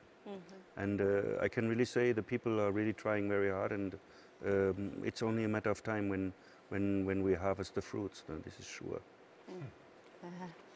За аюу гэж хүн хариулсан байна. Орой мэнд Монголын хөлбөмбөгт дутагдж байгаа зүйл бол дасгалжуулагч харахгүй мөн. Дээр нь 10 жилийн сургуульд хөлбөмбөгийн сургалттай болгох хэрэгтэй. Тэгж байж эрэгтэй эмэгтэй сайн хүүхдүүдийг олох болно. 12 төгссөн хүүхдүүдийг олон улсын сургуульд дасгалжуулагчийн ангид элсэлд авч явуулах гэх мэтэр гэсэн бас санал шийдэл байж болохоор. Яг түрүүн бас бодлогоос засахаас дасгалжуулалтын жил зарлаад явж байгаа А, Б, С, Д гэх зэрэгэл бүрийн дасгалжуулагчдын дотоодын боловсруучныг бид нар бэлдээд явж байгаа. Нэг ийм зовлон үүсч ирснийг бол хэлэхэд бол бас хэлэх хэрэгтэй. Шигшээ багаа ингээд гадаадын тэмцээнд оруулах гэсэн Азийн А зэрэгэлтэй одоо шигшээ баг удирдах хэрэгтэй. Ийм дасгалжуулагч бид нарт байхгүй байсан үе бий. Тэгээ гаднаас одоо дасгалжуулагч одоо түрээслэх юм уу те хөслөх юм уу тэгж авч орж ирсэн. За одоо бол Азийн А зэрэгэлийн сургалтанд манай бол 20-30-аад одоо хөлбөмбөгийн тийм ээ мэрэгчлүүд маань суугаад ихэнх нь сайн дүнтэй сурсан гэж сонссон. Тэгээд нэг удахгүй 10-20-оор энэ дасгалжуулагч гарч ирнэ гэж найдаж байгаа. Ерөн сая кинонд бас тэр авьяастай хөлбөмбөгчтэй тий хайгаад л сонгох гэдэл бас тэр бас их гол ажил байдаг юм шиг зүгээр харагдчихсан тий. Зүгээр жирийн одоо сайн дурын сонгогчоос одоо мэрэгжлийн хөлбөмбөгч рүү түрүү ярьж шүү дээ. Grassroots level гэдэг нь бол нийтийн хөлбөмбөг болон эндээс тий. Тэгээд яг түрүү Майкл дасгалжуулагч хэлдгээр нөгөө одоо манай гурав бол нөгөө топ левелд нь гэдэг чинь тий. Хамгийн дээд зэрэгэлд бол ялчгүй селекшн бас хэрэгтэй. Одоо зөвхөн сургалтаас гадна бас байгалийн авьяастай юм уу одоо тийм бас байх хэрэгтэй тий. Тэгээд тэр эдгээр хосолж ээж одоо айгүй олон хүчин зүйлүүд тэр дээр бол одоо хай левел дээр бол бүхэн л хамгийн топ юмнууд нь цуглах хэрэгтэй л да. Тэгээд түрүүний дасгалжуулагч бол тэгээд улс орон даяар явж хайж. За тэр Африкт бол тэгээд тэр бүгдөө тосгонд ч гэсэн тэгээд ер нь бол тоглоод байгаа байхгүй тэр чинь айгүй өндөр зэрэглэлийн хүүхэд олох магадaltaй. А яг манад бол одоо яг нэг сургалтгүйгээр бол хүүхэд олж ирэхэд хэцүү. Ягаад бол тэр нэг фаундейшн байх хэрэгтэй гэдэг нь шүү дээ тий. Одоо суурьтай байх хэрэгтэй гэдэг тий. Тэр Африкт бол хүүхэд сургууль соёл яг ер нь бол байнга тоглосоор байгаа тэд нар бол тэр суурь мундаг болцсон байдаг л да. Зүгээр хувийн тоглогчийн суурь нь. Тэгээд тэрэн дээр нь одоо дасгалжуулагч юм ирээд нөгөө тактик, техник одоо бусад юмнуудыг сайжруулахад арай хэлбэр болсон гэдэг тий. Төхөн байдаг.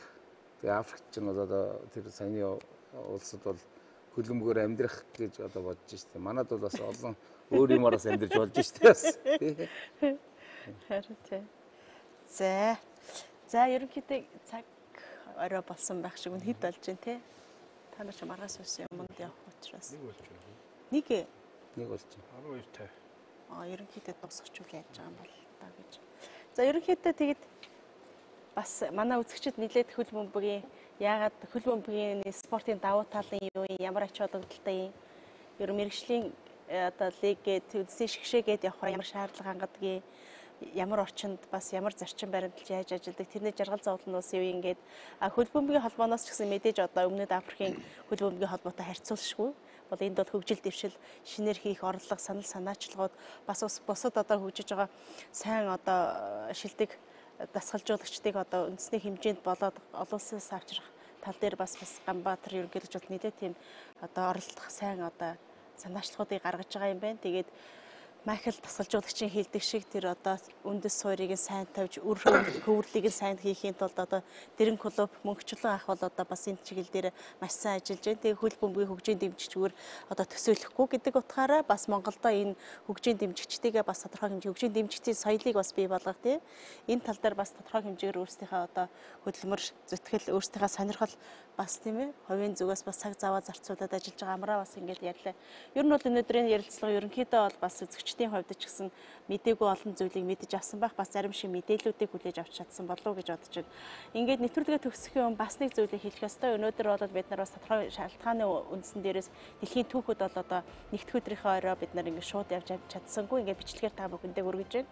Хэдийгээр бид нар та бүхэндээ бичлэгээр хүргэж байгаа ч гэсэн та бүхэн бас одоо World Stories гэсэн пэйждээ өөрсдийнхээ санал хүсэл ялангуяа одоо хөлбөмбөгтэй холбоотой асуудлуудыг бас санал хүсэлтэд үлдээх юм бол бид нар энэ манай өнөөдрийн нэвтрүүлэгт орсон панелистуудаа бас та бүхэн санал хүсэлтийг одоо бас уламжилж ингээд хуудасаараа дамжуулж бас онлайнаар бас үргэлжлүүлж холбогдох боломжтой шүү гэдгийг хэлье. Ингээд дараагийн дугаараараа дахин уулзъя. Баяртай ирэх хүндэт үзэгчтэй.